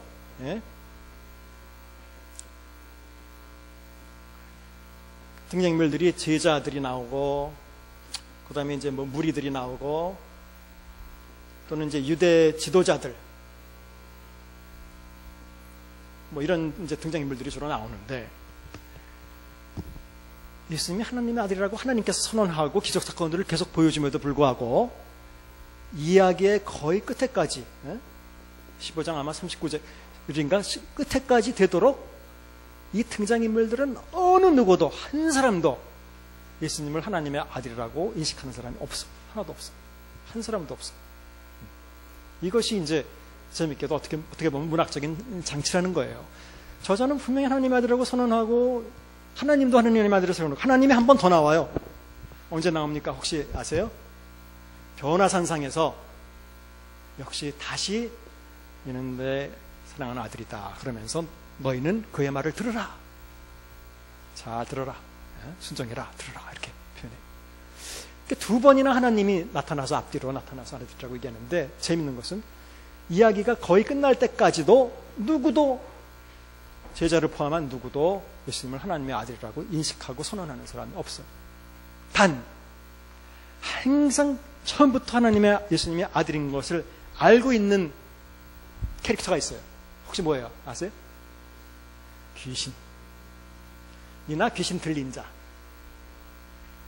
귀신이나 귀신 들린 자는 예수님을 보면 예수님이 누군지 귀신같이 알아요. 그래서 귀신같이 한다는 거예요. 예수님의 본질을 알아요. 이게 참 이게 아이러니예요. 그러니까 너무 재밌어요. 마가복음은 예수님을 하나님의 아들로 보여주려고 계속 이야기를 써내려갔는데 재밌게도 이 내에서 실제의 인간 캐릭터들은 아무도 하나님의 아들인 것을 알지 못하는데 귀신이나 귀신 들린 자는 처음 보면서 바로 알아채요. 나는 당신이 누군지를 아노니 하나님의 아들이다. 우리를 멸하러 왔나이까. 다 왜 왔는지도 다 알아요. 다. 그 이야기는 역시 영적인 안목으로, 영적인 수준으로 본다면 예수님 하나님의 아들인 건 너무 분명한데 육적인 안목으로 볼 때는 하나님의 아들로 안 보이는 거예요. 이런 긴장관계가 계속 제자들마저도 몰라요. 끝까지 하다가 이 마지막에 가서야 십자가 아래에 있던 백부장이 우리가 잘 아는 대로 예수님 돌아가신 걸 보고 이는 진실로 하나님의 아들이었다. 이게 처음이자 마지막으로 결론이자 서론으로 이렇게 나오는 거예요. 백부장이 결론을 내려요. 여기서. 이게 마가복음 전체 이야기. 이것까지 숨겨요. 중간에 귀신이 예수님을 안다고 했는데도 여러분 읽어보시면 알겠지만 말하지 말라 그러죠. 뻔히 경고하서 말하지 말라 그래요. 아직까지. 왜 말하지 말라 그랬을까? 잘 모르지만 예수님은 제자들에게 너희는 나를 누구라 하느냐 물어보기 전까지 자기가 고난받아야 된다는 얘기를 해보질 않았어요. 그때 가서 겨우 가서 이제 처음 고난받는 얘기를 하거든요. 이 이야기는 아주 중요한 문제인데, 그래서 고난받는 하나님의 아들인 것을 이해해야 진짜 올바로 예수님을 이해하는 건데, 단순히 기적을 행하시는 분으로서 하나님의 아들인 것을 전파한다는 것은 아무런 의미가 없어요. 베드로나 이런 사람들 다 그렇게 잘못 알았기 때문에 올바른 고백을 하지 못했던 거예요. 그렇죠? 그리고 이제 이 사건도 보겠지만, 이 결론적인 사건도 재밌게도 백부장은 예수님이 부활하신 모습을 보고 이는 진실로 하나님의 아들이었다라고 고백한 게 아니에요. 뭘 보고 그랬어요? 이 마가복음을 읽어보면 이렇게 숨지심을 보고 이는 진실함. 이게 참 이해가 안 되는 거예요. 죽는 모습 속에서 하나님의 아들이라는 것을 고백하는 거예요. 이게 마가복음의 메시지예요. 그래서 아까 제자도 그럴 때 고난이라는 단어가 나온 게, 마가복음은 고난, 예수님이 고난받고 죽으신다는 게 굉장히 중요한 거고, 그러니까 역시 마찬가지 독자들도 똑같이 독자들의 삶에서도 고난받는 삶이 굉장히 중요하다는 것을 말해주고 있어요. 그런데 중간에서는 계속 말하지 말라 제자들도 아무도 몰라요. 이게 일종의 텐션, 긴장의 유지예요. 그 이야기가 이끌어져 가는 거예요. 전 제 아내한테도 가끔 전 드라마 잘 안 보는데, TV 드라마. 또 어떤 때 보면 이 똑같은 요소들이 드라마마다 이렇게 막 많아요. 그리고 그 중에 한 가지가 난 제발 기억상실증 안 나오는 드라마 좀 봤으면 좋겠다. 조금 뭐 하다 보면 기억상실증 걸려가지고 안 풀어져, 이야기가. 그거 칠씩 끌다가 사실은 그게 풀리면 이야기가 끝나는 거 아니에요. 그렇죠? 그게 긴장을 유지하는 수단이거든요. 일종의 그것이 이제 문학에서도 하나의 그런 장치예요. 긴장을 유지하는. 이거 마찬가지예요.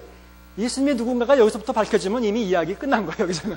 그래서 끝까지 끌다가, 아무도 모르게 끝까지 끌다가 백부장의 고백으로 여기서 이제 막을 내리는데, 독자들은 알고 있죠. 캐릭터들은 몰라도. 그래서 마가복음 이야기는 이렇게 예수님이 하나님의 아들이라는 것을 보여주는데, 기적 사건들을 사용하고 마가가 또 하나님이 하늘에서 2번이나 예수님이 하나님의 아들이라고 말씀하셨고, 그런데 사람들은 아무도 모르고 영적인 존재들은 처음부터 예수님 하나님의 아들인 걸 알아보고 고백하고, 그 다음에 마지막 백부장인 고백으로 어떤 그 결론을, 클라이막스 결론을 내리는 그런 식으로 전체 플롯이 진행된다고 볼 수 있습니다. 이런 큰 흐름을 머릿속에 기억하시면서 마가복음 좀 봅시다. 자, 여러분 교재를 이렇게 펴보시면 지금 이미 좀 많이 얘기를 했기 때문에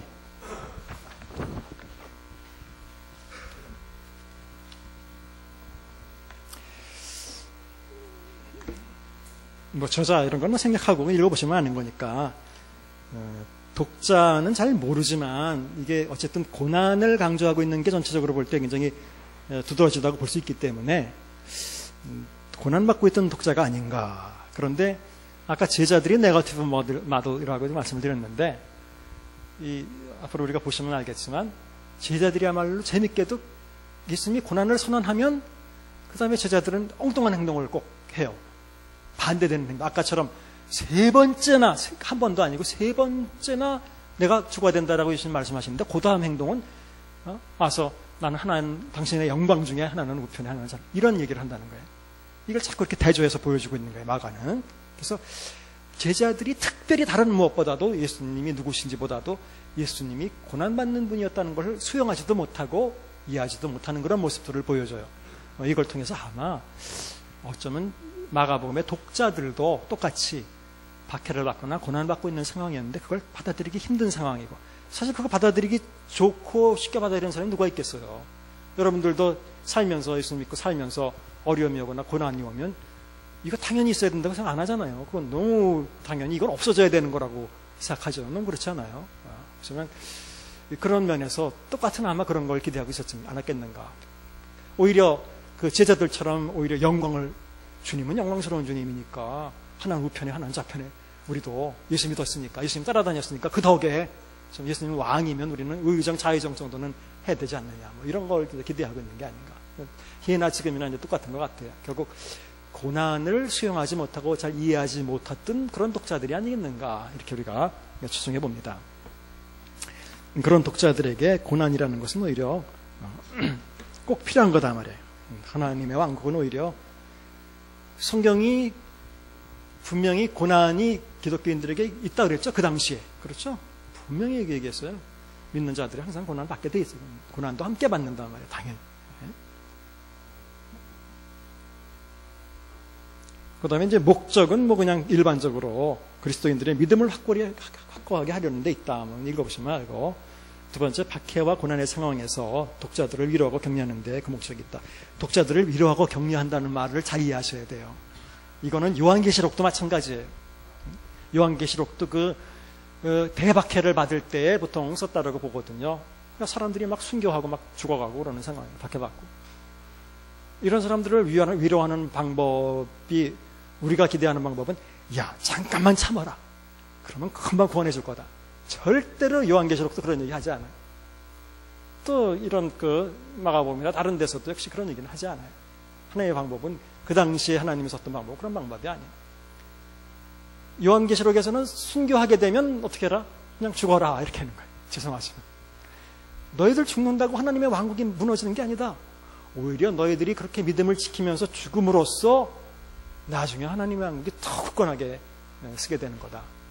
그러니까 끝까지 믿음을 지키고 그 믿음을 위해서 죽기까지라도 해야 된다라는 거지, 잠깐만 기다리면 구원해 주실 거다, 뭐 조금만 참아라, 이런 얘기가 아니에요. 오히려 그 고난을 수용하고 감내하고 견뎌내고, 그런 게 이제 성경의 방법이에요. 잘 보셔야 돼요.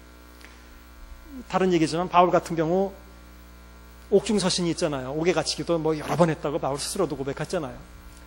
옥에 갇히면 옥중서신에 한 번쯤은 야, 나 내가 참 이거 잘못한 것도 없이 정말 의로운 일 때문에 내가 갇혀 있는데, 또 이렇게 내가 갇혀 있다는 것이 이건 덕도 안 되고 덕이 되지도 않고, 또 내가 빨리 나가야 또 복음서 더 많이 전할 수 있을 거 아니냐. 그러니까 빨리 여기서 나올 수 있게 기도해달라. 절대로 얘기 안 해요, 바울. 그냥 받아들여요.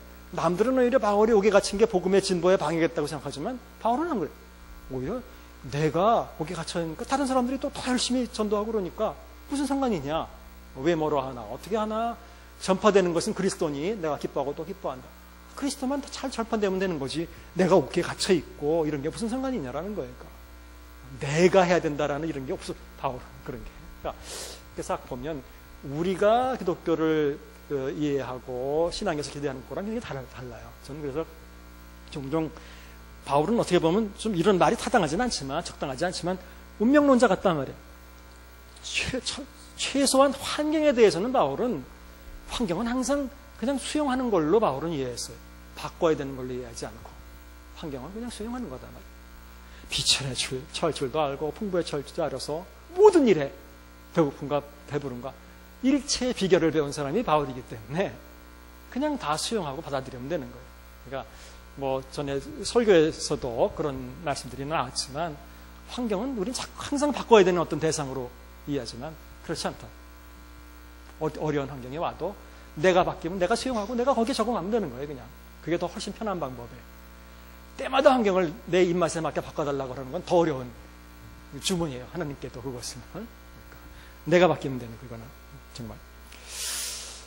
자, 그래서 뭐 어떤 박해와 고난 상황, 그러니까 박해와 고난 상황을 설명하기 위해서 거기 그냥 복음서 대조서 일부를 거기서 놓은 거예요.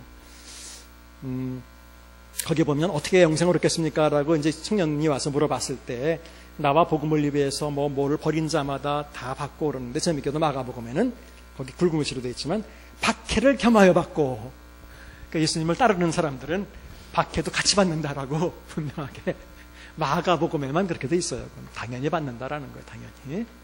그 당시에는 박해를 당연하다고 생각했습니다. 근데 마가의 독자들도 그것을 쉽게 수용하지 못했던 것 같아요. 자, 예수님은 특별히 하나님의 아들이라고 그건 이미 얘기했어요. 넘겨보시면 메시아이기도 하고, 또 마가복음에서 조금 더 특징적으로 드러나고 있는 것은 예수님을 조금 더 인간적인 감정을 가진 인간처럼 묘사하는 부분이 좀 다른 데보다 많아요. 예수님이 좀 심하게 화내셨다는 얘기도 마가복음에 있고, 그 다음에 사람들이 예수님을 붙들러 나왔죠. 붙잡으러. 왜냐하면 사람들이 예수님을 미쳤다 그랬다. 그런 얘기 읽어보신 적 있어요? 예수님을 미쳤다 그랬어요, 사람들이. 그래서 예수님의 가족들이 예수님을 붙들러 왔어요, 한 번은. 그런 얘기가 그 마가복음에만 있는 이야기예요. 그렇기 때문에 여러분들이 혹시 잘 모를 수도 있어요. 그런 이야기까지 마가복음은 전해주고 있습니다.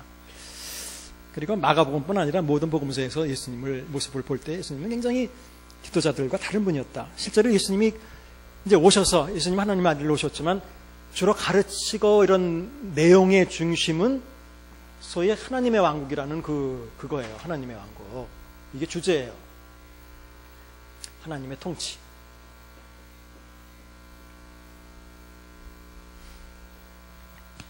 사실 처음에 유대인들에게 예수님은 전도를 하셨죠. 전파를 하셨죠.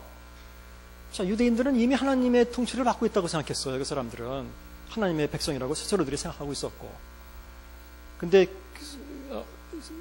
침례자 요한이 와서 회개하라고 외치기도 하고 하나님의 왕국을 얘기해서 이것이 이제 새로운 시대의 시작이죠. 그들은 당연히 하나님의 통치를 받고 있었다고 생각했지만 아니라고 그런 거죠.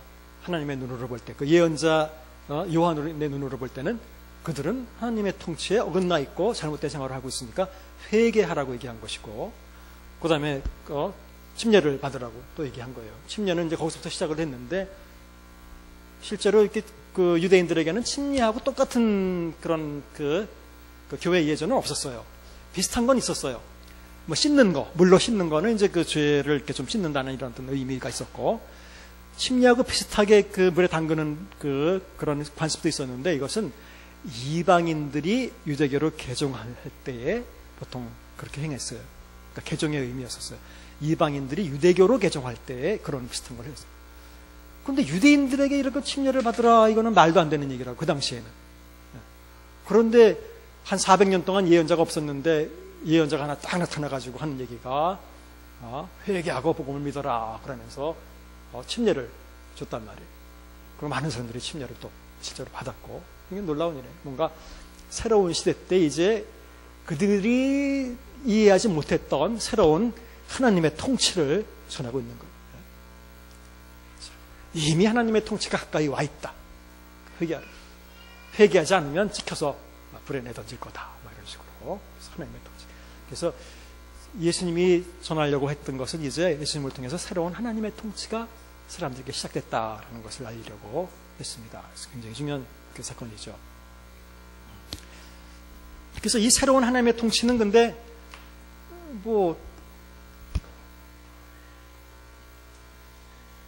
성경에서는 비유적으로 다르게 표현되죠. 새 포도주는 이 새 포도주에 이거는 새 부대에, 그렇죠?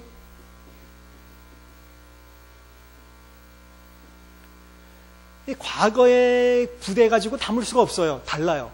왜냐하면 지금 우리가 이제 보는 대로 이 과거에는 세리와 죄인들 이런 사람들하고는 절대로 얘기하면 안 되는, 너무 당연한 거예요. 이건 더러운 사람들이고 이건 안 되는. 그리고 그런 사람들하고 막 어울려 다니고 차별하지 않고. 그래서 예수님은 어떤 말까지 들었냐면 먹기를 탐하고 포도주를 즐기는 자다. 이게 금욕적인 삶을 살지 않았다고 예수님은. 굉장히 혼인 잔치자의 집에 가서, 지금 이건 좀 아이러니인데 예수님께서 가장 먼저 행하신 표적은 갈릴리 가나 혼인 잔치 가서 술을 몽땅 물로 만들어 버린 게 아니라 반대로 물을 가지고 포도주를 만들어서 나눠준 기적이었다는 거예요. 너무 참 아이러니죠. 재밌죠.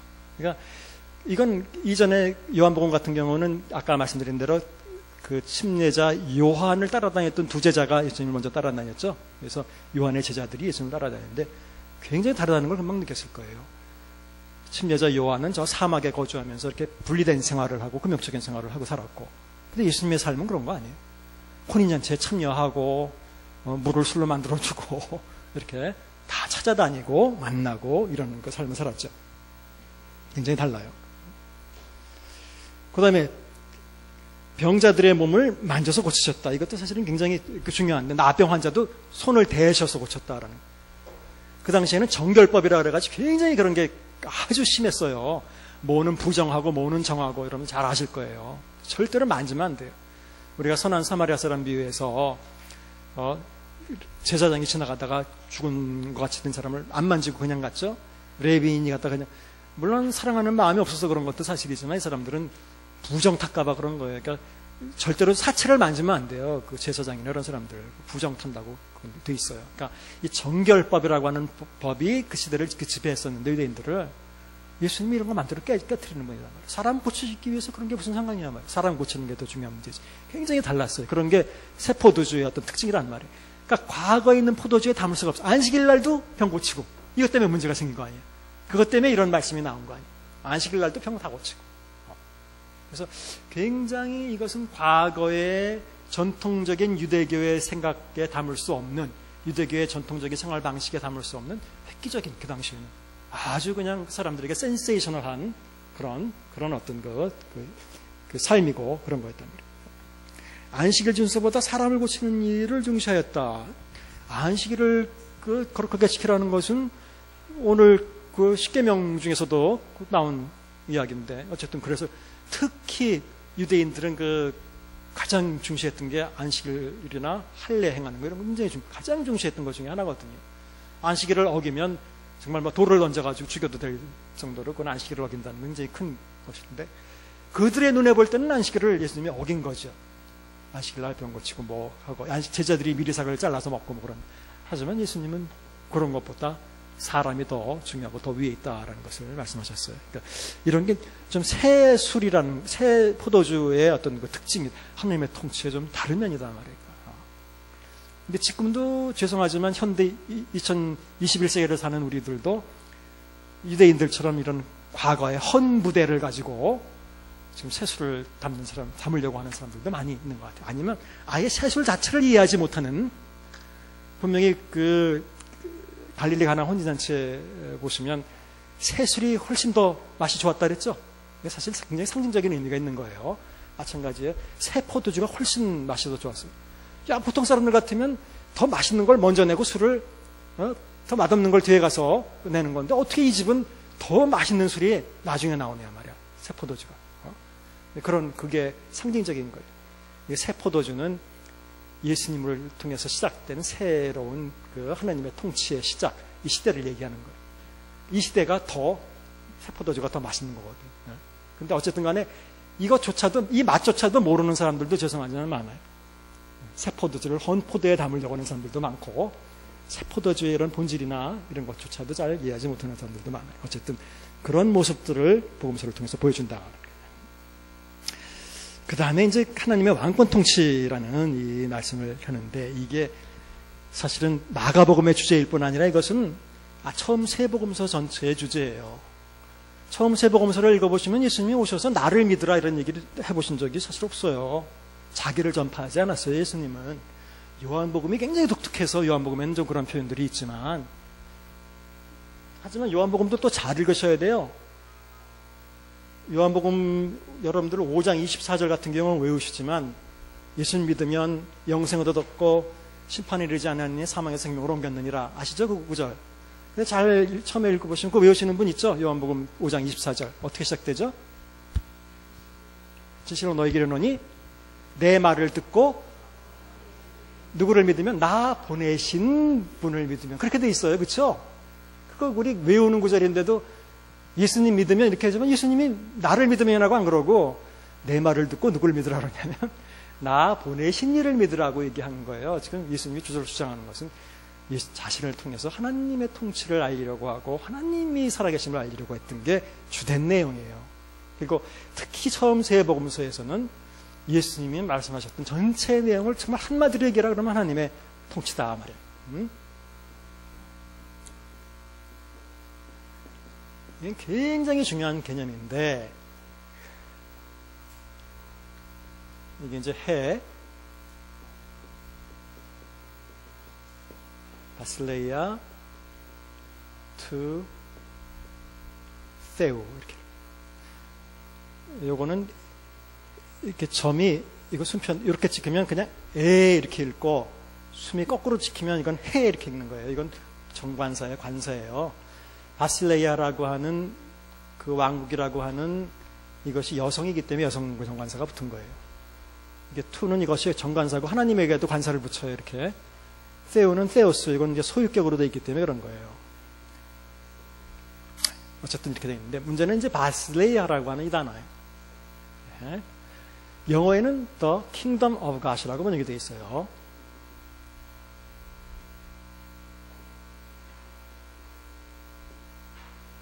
그러니까 우리말을 이걸 그대로 옮기면 이건 왕국이죠. 이게 굉장히 중요하다고 제가 전에 또 언젠가 말씀드린 적이 있어요. 이것과 좀 여러분들이 글씨를 보더라도 바실리우스라고 하는 단어가 있어요. 바실레이아, 바실리우스 뭐 앞에가 똑같잖아요. 그렇죠? 어근이 똑같잖아요. 이게 뭐냐면 이게 왕이라는 그러니까 여기도 왕이라는 게 붙어 있는 거죠. 그렇죠? 이렇게. 그러니까 이게 왕국이 돼야 되는 거죠. 킹덤이 돼야 되는 거죠. 이렇게.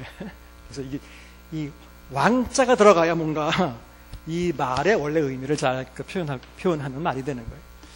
근데 이제 우리말 성경에 이것을 하나님의 나라라고 번역을 했고, 그 다음에 이것과 이제 동의어 똑같은 표현 중에 하나가 이제 하늘 통치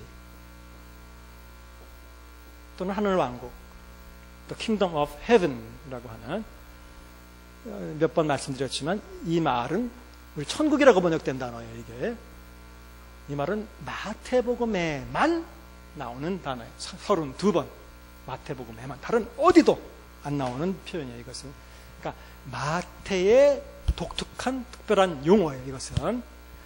근데 왜 똑같은 것을 하나님의 통치라고 안 하고 하늘 통치라고 했을까? 마태는 독자가 마태복음의 독자는 유대인이에요. 그렇죠? 아까 유대인들 하나님이란 아까 십계명에도 나오지만 하나님을 망령되이 읽지 말라고 나오죠. 그러니까 가능하면 하나님을 표현을 직접 안 해. 가능하면 하나님을 대신할 수 있는 표현이 하늘이에요. 그래서 하나님 대신 하늘왕국이라고 표현한 거예요. 여기서는 마태복음에서는 그렇게 이해하는 게 편해요. 그러니까 실제로 무늬만 다르지 무늬만 다른 거지 하나님의 왕국이나 하늘왕국이나 내용상으로는 똑같은 그 표현이에요. 그렇게 이해하시면 돼요. 그것을 다른 표현이라고 생각하지 말고 어쨌든 이게 뭐냐. 근데 왜 하나님의 나라라고 번역하면 별로 좋지 않느냐. 이 나라라는 말은 문제가 있어요. 우리가 보통 나라 그러면 국민 영토 주권 있으면 나라예요. 그렇잖아요? 그게 나라잖아요. 3요소. 국민 영토 주권 있으면 돼요. 이건 왕이 다스리든지 뭐 입헌군주제든지 무슨 공산주의 국가든지 독재자든지 상관없어요. 나라라는 말은 그냥 보통은 그런 뜻이에요. 국민 영토 주권만 있으면 되는 거예요. 근데 왕이라는 표현은 다르잖아요. 이것은 이 국가의 정체가 어떤 정체를 가지고 있는가를 표현해 주는 거 아니에요. 이건 왕이 있어서 다스리는 나라 아니에요. 그러니까 이렇게 표현해야 맞다는 거예요. 이거는 굉장히 잘못 전달되는 번역이다 말이에요. 영어에서는 킹덤이라고 번역이 되어 있는데 그래서 하나님의 나라 대신 정의 이거 별로 좋은 표현이 아니기 때문에 제가 언젠가도 말씀드렸죠. 하나님의 왕국이라는 얘기를 많이 쓰는 게 더 좋겠고 그런데 이것보다는 사실은 바실레이아라는 단어가 가지고 있는 뜻은 원래 가장 첫 번째 뜻은 무엇보다도 첫 번째 뜻은 원래 이것은 나라라는 킹덤이라는 개념보다는 오히려 통치라는 개념이 더 강한 이것이 사전을 찾으면 여러분들 쉽게 얘기하자면 1번 의미에 나와 있는 게 통치예요. 이것이 reign 또는 rule 통치. 근데 그냥 통치가 아니라 역시 왕권 통치라는 의미죠. 이거는 왕으로서 통치한다는 왕권 통치. 왜 이런 말씀을 드리냐면 자꾸 우리는 하나님의 나라 그러면 자꾸 장소, 영역 이런 걸 생각하잖아요. 그렇기 때문에 원래 이것은 근본적인 의미는 장소나 땅이나 영역을 가리키는 말이 아니라 다스림 그 자체를 가리키는 말이에요. 하나님이 왕으로서 다스린다. 이 자체를 가리키는 말이에요. 하나님의 다스림, 통치 이런 뜻입니다. 실제로는 하나님의 왕권 통치라고 번역하는 게 제가 볼 때는 가장 좋은 번역이에요. 이것이 원래는 하나님. 이거는 하늘의 통치지만 역시 하늘이라는 말 자체가 하나님의 뜻이라는 뜻이기 때문에 똑같은 얘기예요. 이게 장소나 주고사가 놓은 어떤 하늘에 있는 장소나 이런 의미보다는 1번의 의미는 통치 자체다 말이에요. 그래서 이거는 나라나 장소나 영역보다는 오히려 현상이나 상태를 얘기하는 것, 상황, 상태를 얘기하는 단어다 말이에요. 잘 이해하셔야 돼요. 현상이나 상태, 현상. 다스림이라는 현상을 얘기하는 것이지 나라. 하지만 다스림이라는 것은 때때로 사람을 다스리기도 하고 그렇죠? 영역을 포함하기도 하죠. 완전히 없어지는 건 아니죠. 포함할 수는 있지만 본질적인 의미가 영역을 의미하는 것은 아니다. 두 번째 의미의 뜻이 있다면 그것이 이제 왕국이라는 뜻이 되는 거예요. 이런 의미도 있어요. 왕국.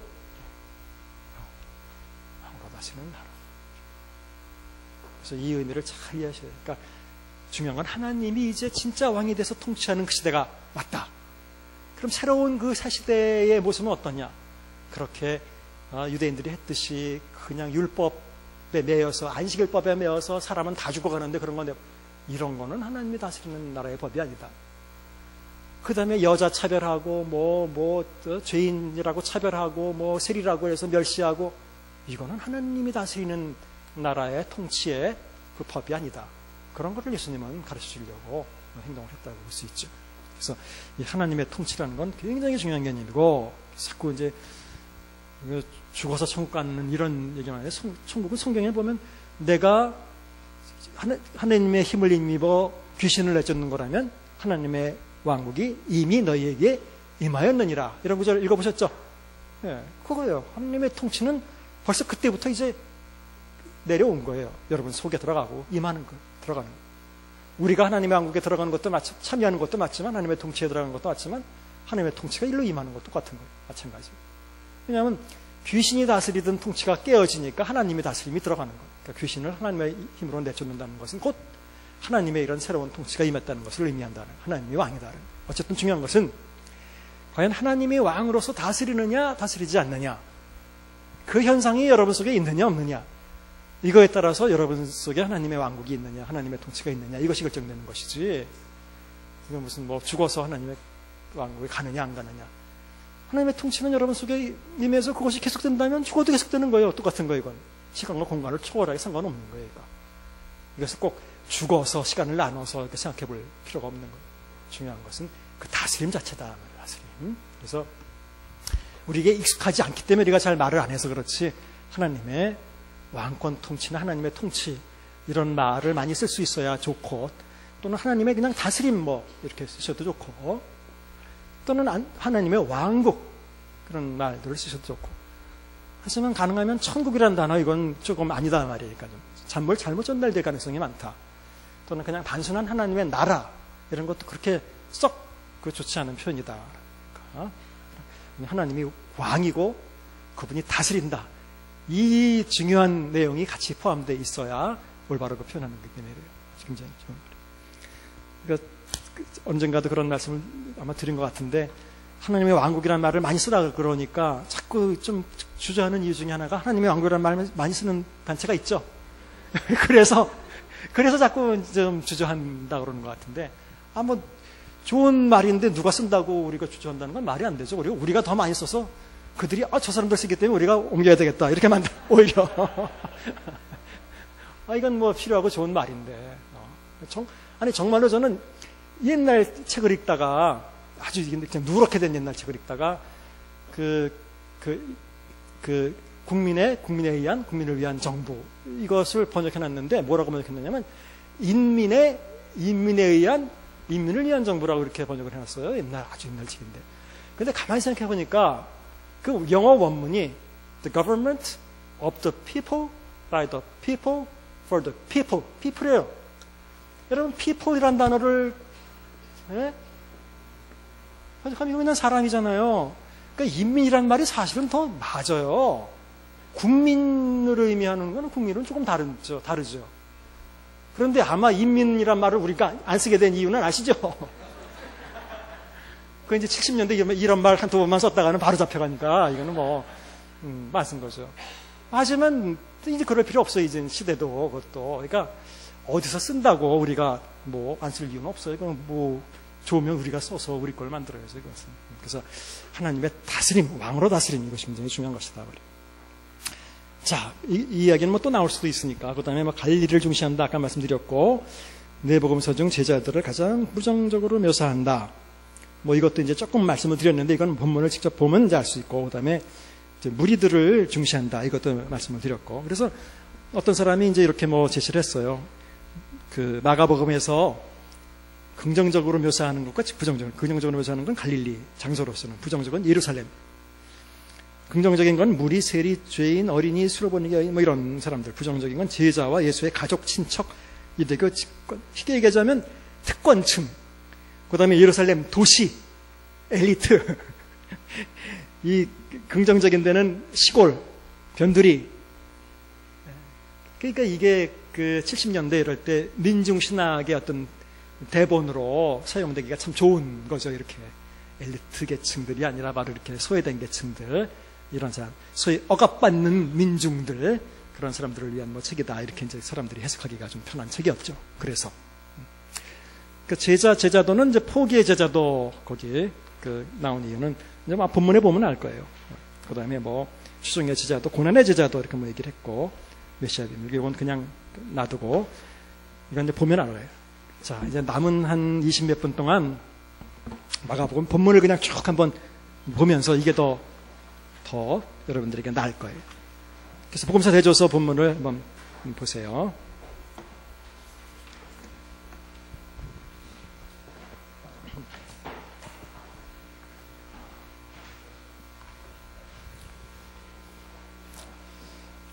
자, 6쪽의 시작인데 마가복음 1장 1절, 이미 1장 1절에 대해서 말씀드렸죠. 그래서 한눈에 여러분들 볼 수 있게 내복음서의 첫 줄을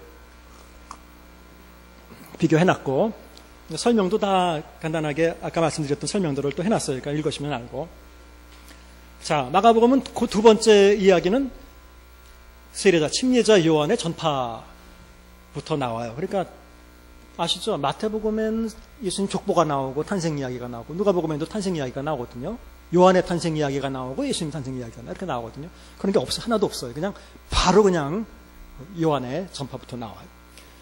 요한의 전파에서는 거기 내용에 보시면 다 세복음서가 다, 내복음서가 다 어떻게 보면 이사야서를 인용해서 요한을 얘기해요. 이 얘기는 예수님은 원래 계획된 메시아다라는 걸 보여주기 위한 거예요. 구약부터 원래 계약된, 구약의 이사야서에 말씀되어 있는 계약된 그런 메시아다, 이런 얘기예요. 그런 얘기를 보여주기 위해서 썼습니다. 자, 넘겨보세요. 8쪽에. 그 다음에 사건은 침례받으심, 이런 사건이에요.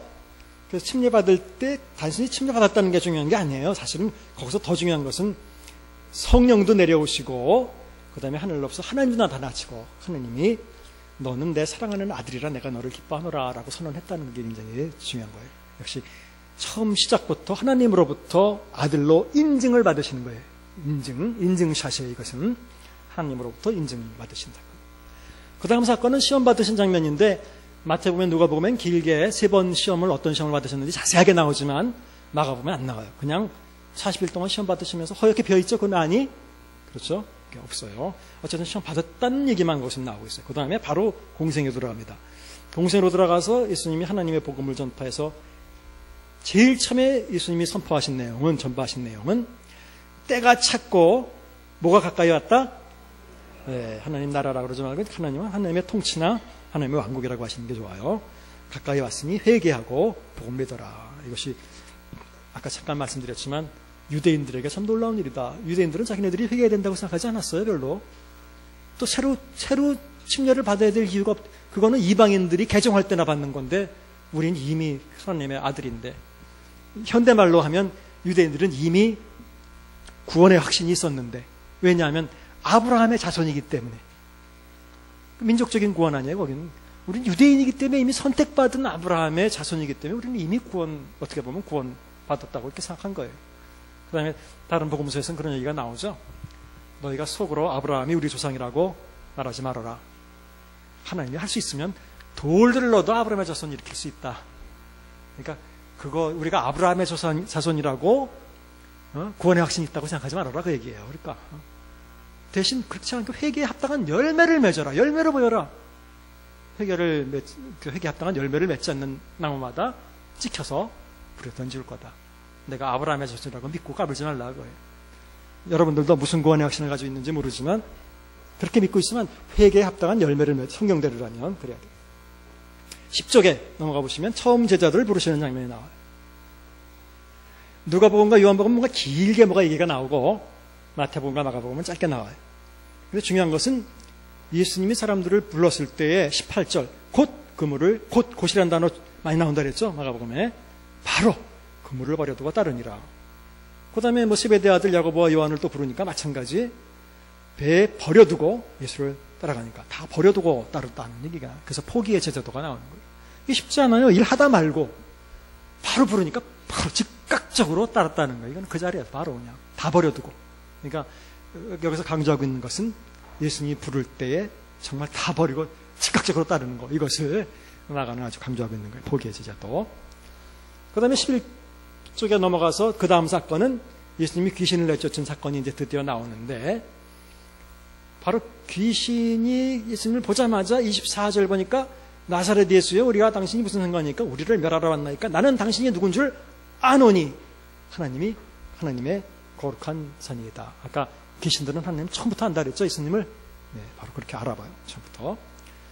그 다음에 베드로의 장모를 고친 사건이, 그 다음에 말씀드렸지만 산상수훈이나 이런 거 안 나오잖아요. 그냥 계속 기적 사건들, 고친 사건들로 이렇게 진행되잖아요.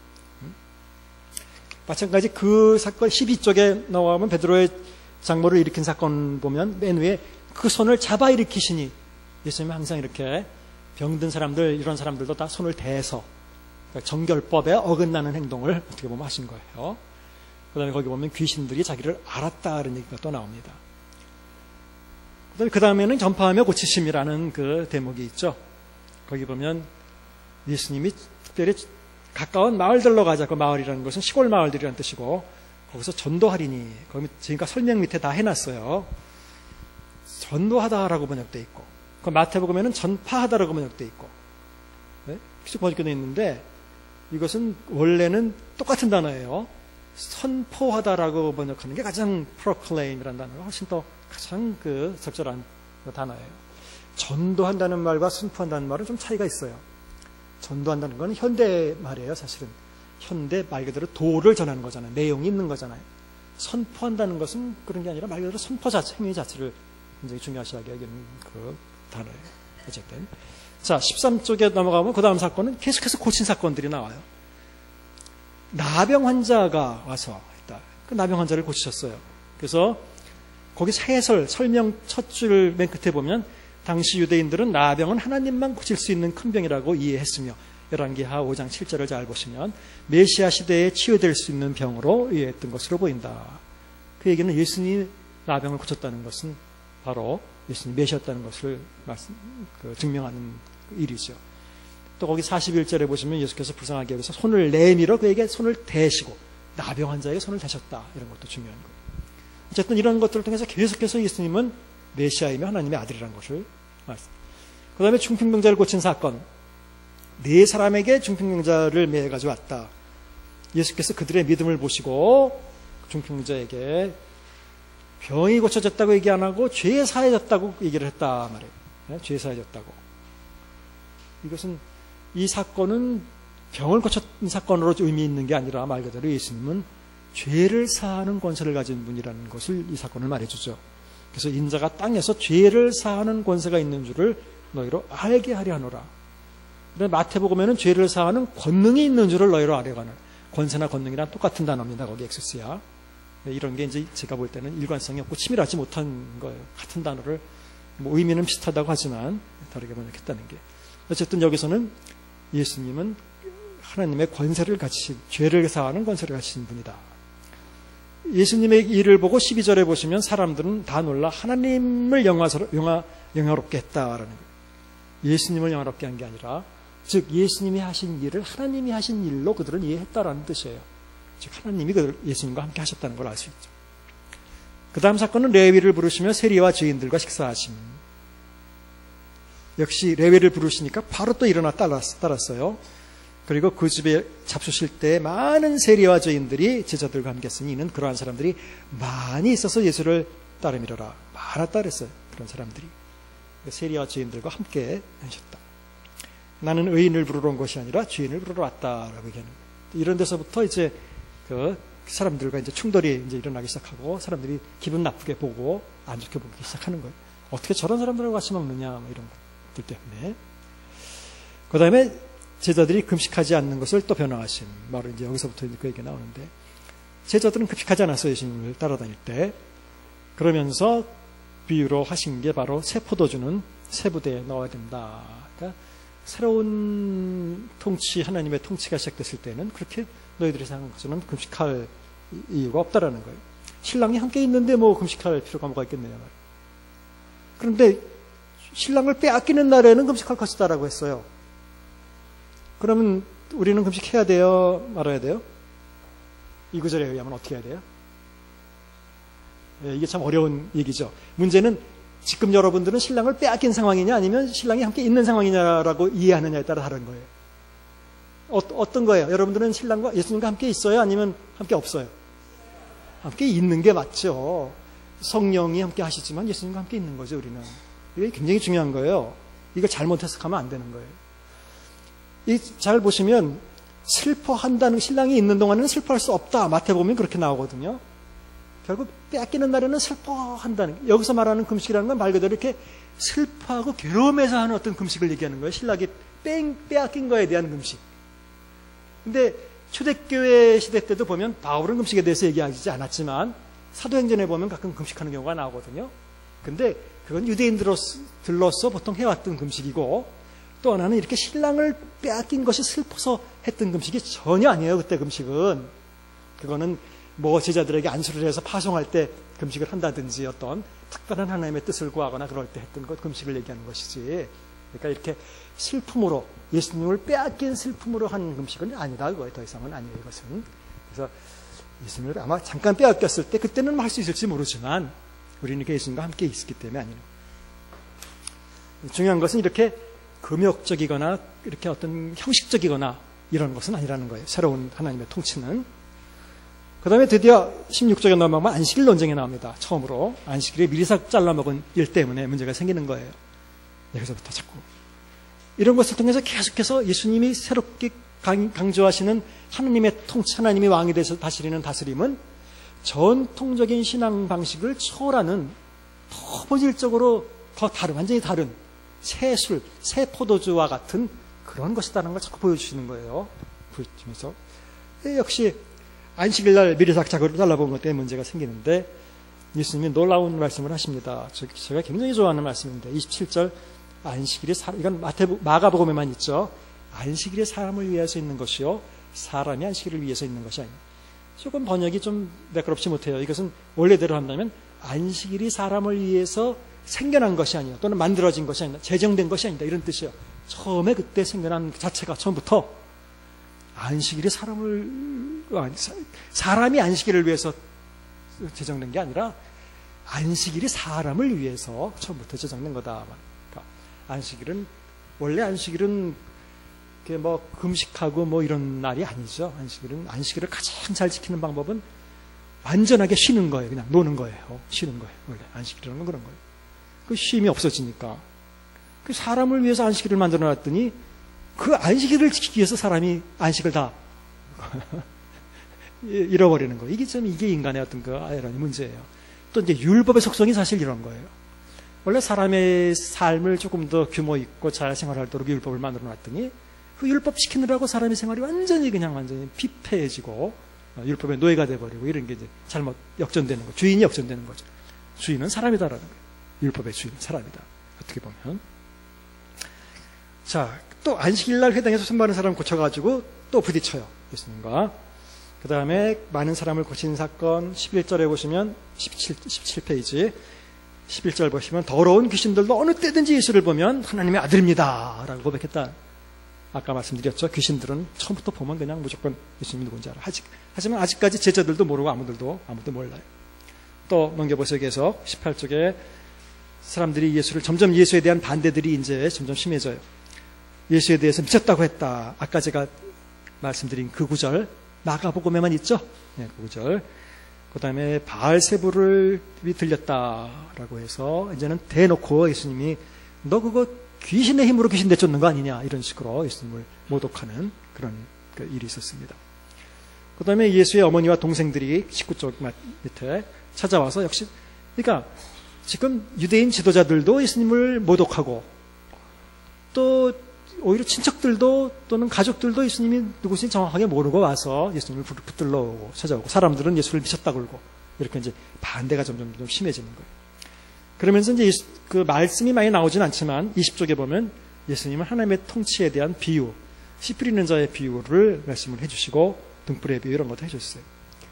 자, 씨 뿌리는 자에는 마태복음에서도 천국의 비유라고 이렇게 나왔어요. 여러분들 이 비유의 주제가 뭐예요? 그러니까 하나님의 통치예요. 하나님의 왕국이고 이거는 마태복음의 그 씨 뿌리는 자의 비유도 마찬가지. 천국은 이와 같으니 뭐 이러면서 비유를 하잖아요. 그건 하나님의 통치 왕국에 대한 비유예요. 하나님의 다스림은 이런 것이다라고 했는데 이걸 잘 읽어봐야 우리가 하나님의 통치가 어떤 건지 알아요. 하나님의 통치는 죽어서 가는 어떤 장소가 아니라 씨가 있는데 씨가 땅에 뿌려져서 이때부터 시작되는 거예요. 그렇죠? 싹이 나고. 근데 이렇게 해서 하나님의 통치가 시작되는데 이 통치가 다 모든 사람에게 똑같이 다 열매 맺고 잘 되는 건 아니에요. 그렇죠? 어떤 것은 길가에 뿌려지고 어떤 것은 가시나무 떨기에 뿌려지고 어떤 것은 돌밭 위에 뿌려지고 이런 문제가 있어서 결국은 좋은 땅에 뿌려진 씨가 가시나무 곁에 뿌린 것은 이 세상의 염려나 이런 재리나 이런 것들이 막 방해해가지고 신앙생활 하다가 결국은 못하고 그러는 거고 나중에 그냥 이런 거 다 이겨내고 좋은 땅에 뿌려진 씨는 나중에 이제 큰 결실을 맺게 된다. 뭐 이런 얘기예요. 그래서 이걸 잘 보시면 이 하나님의 통치는 이런 시작이 있고 잘 이해하셔야 돼요. 이런 과정이 있고 이런 결말이 있다는 거예요. 그렇죠? 어느 한순간에 딱 해가지고 끝나는 게 아니죠. 나 오늘 영접했다. 그러니까 오늘 하나님의 통치, 왕국의 천국에 딱 들어갔다. 뭐 이렇게 한 번에 이렇게 끝나는 그런 게 아니라는 거예요. 이건 과정이 시작하고 가다가 시작했다가 없어질 수도 있고 무너질 수도 있고 그냥 뺏어갈 수도 있고 결국은 나중에 최종적으로 좋은 땅에 뿌려진 씨만 그래서 그런 어떤 걸 모든 걸 다 이기고 잘 결실하는 것만 결국은 하나님의 이제 통치를 완성하게 되는 상황이라는 거니까 이것은 이런 현상을 얘기하는 것이지 어떤 장소나 이런 것이 아니에요. 이것은 그런 면에서 현재에 시작해서 어떤 과정을 겪어서 미래에 완성되는 하나님의 통치를 가리키는 말이죠. 현재 시작해서. 기독교인들 구약이건 신약이건 또 신약의 뭐 예언서건 구약의 예언서건 신약의 뭐예요 요한계시록이건 다 성경은 현재를 중요하게 생각하는 거예요. 다 지금 오늘 어떻게 살아야 되느냐는 문제를 얘기하고 있는 것이지 미래에 어떻게 살아야 이런 문제를 우선적으로 얘기하고 있지 않아요. 굉장히 중요한 거예요.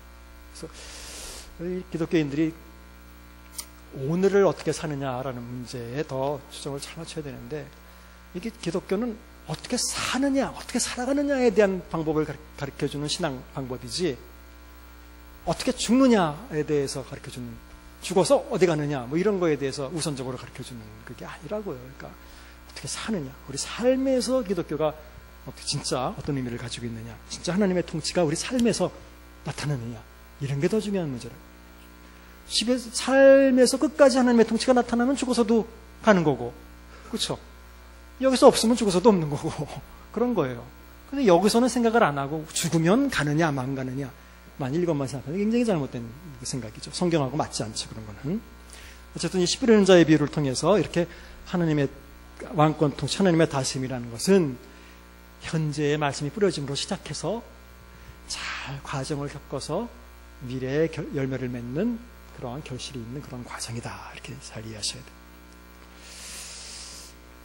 그 다음에 쭉 뭐 다 겨자씨의 비유도 있고 22쪽에 넘어가면 이제 겨자씨의 비유 우리가 볼 때는 조그만 행동이라고 하는 그런 행동들을 통해서 우리도 모르는 사이에 놀라운 정도로 열매가 맺어질 수도 있고 그렇다 이렇게 볼 수 있어요. 시간이 없어서 제가 아마 다음에 다른 마태복음이나 이런 거 할 때 조금 더 이 문제에 대해서 더 말씀을 드릴게요. 자, 드디어 이제 제자들의 모습을 볼 수 있는 그 본문이 나왔어요. 바람과 바다를 잔잔케 하심 22쪽에 보시면 풍랑을 만났을 때 세복음서를 잘 보시면 제자들이 거기 굵은 글씨로 되어 있죠. 마가복음에서는 제자들이 예수님을 깨우며 이러시되 이미 앞에서도 예수님은 많은 기적을 행하셨죠. 그런데도 제자들은 아직 예수님의 능력을 몰라요. 깨우며 이르시되 선생님 우리가 죽게 된 것을 돌보지 아니하시나이까 이렇게 멋지게 표현을 했는데 우리는 죽게 됐는데 우리가 죽게 된 것 상관도 없습니까? 뭐 이런 얘기예요. 원래 그 원어의 의미는 관심도 없습니다. 상관도 없습니까? 당신은 잠만 잘 주무십니까? 잠이 옵니까? 뭐 이런 깨우면서 굉장히 어떻게 보면 무례한 태도예요. 마태복음은 그렇지 않았어요. 우리 돌보지 않으십니까? 이렇게 불평스러워 말하지 않고 주여 구원하소서 우리가 죽겠나이다. 우리 구원해 주십시오. 이렇게 간구하는 태도가 다르죠. 예수님도 어찌하여 너희가 믿음이 없느냐 이렇게 강하게 책망하시는 사건이 나와요. 자 보시고 좀 넘어가 보죠. 지금 이제 시간이 다 돼서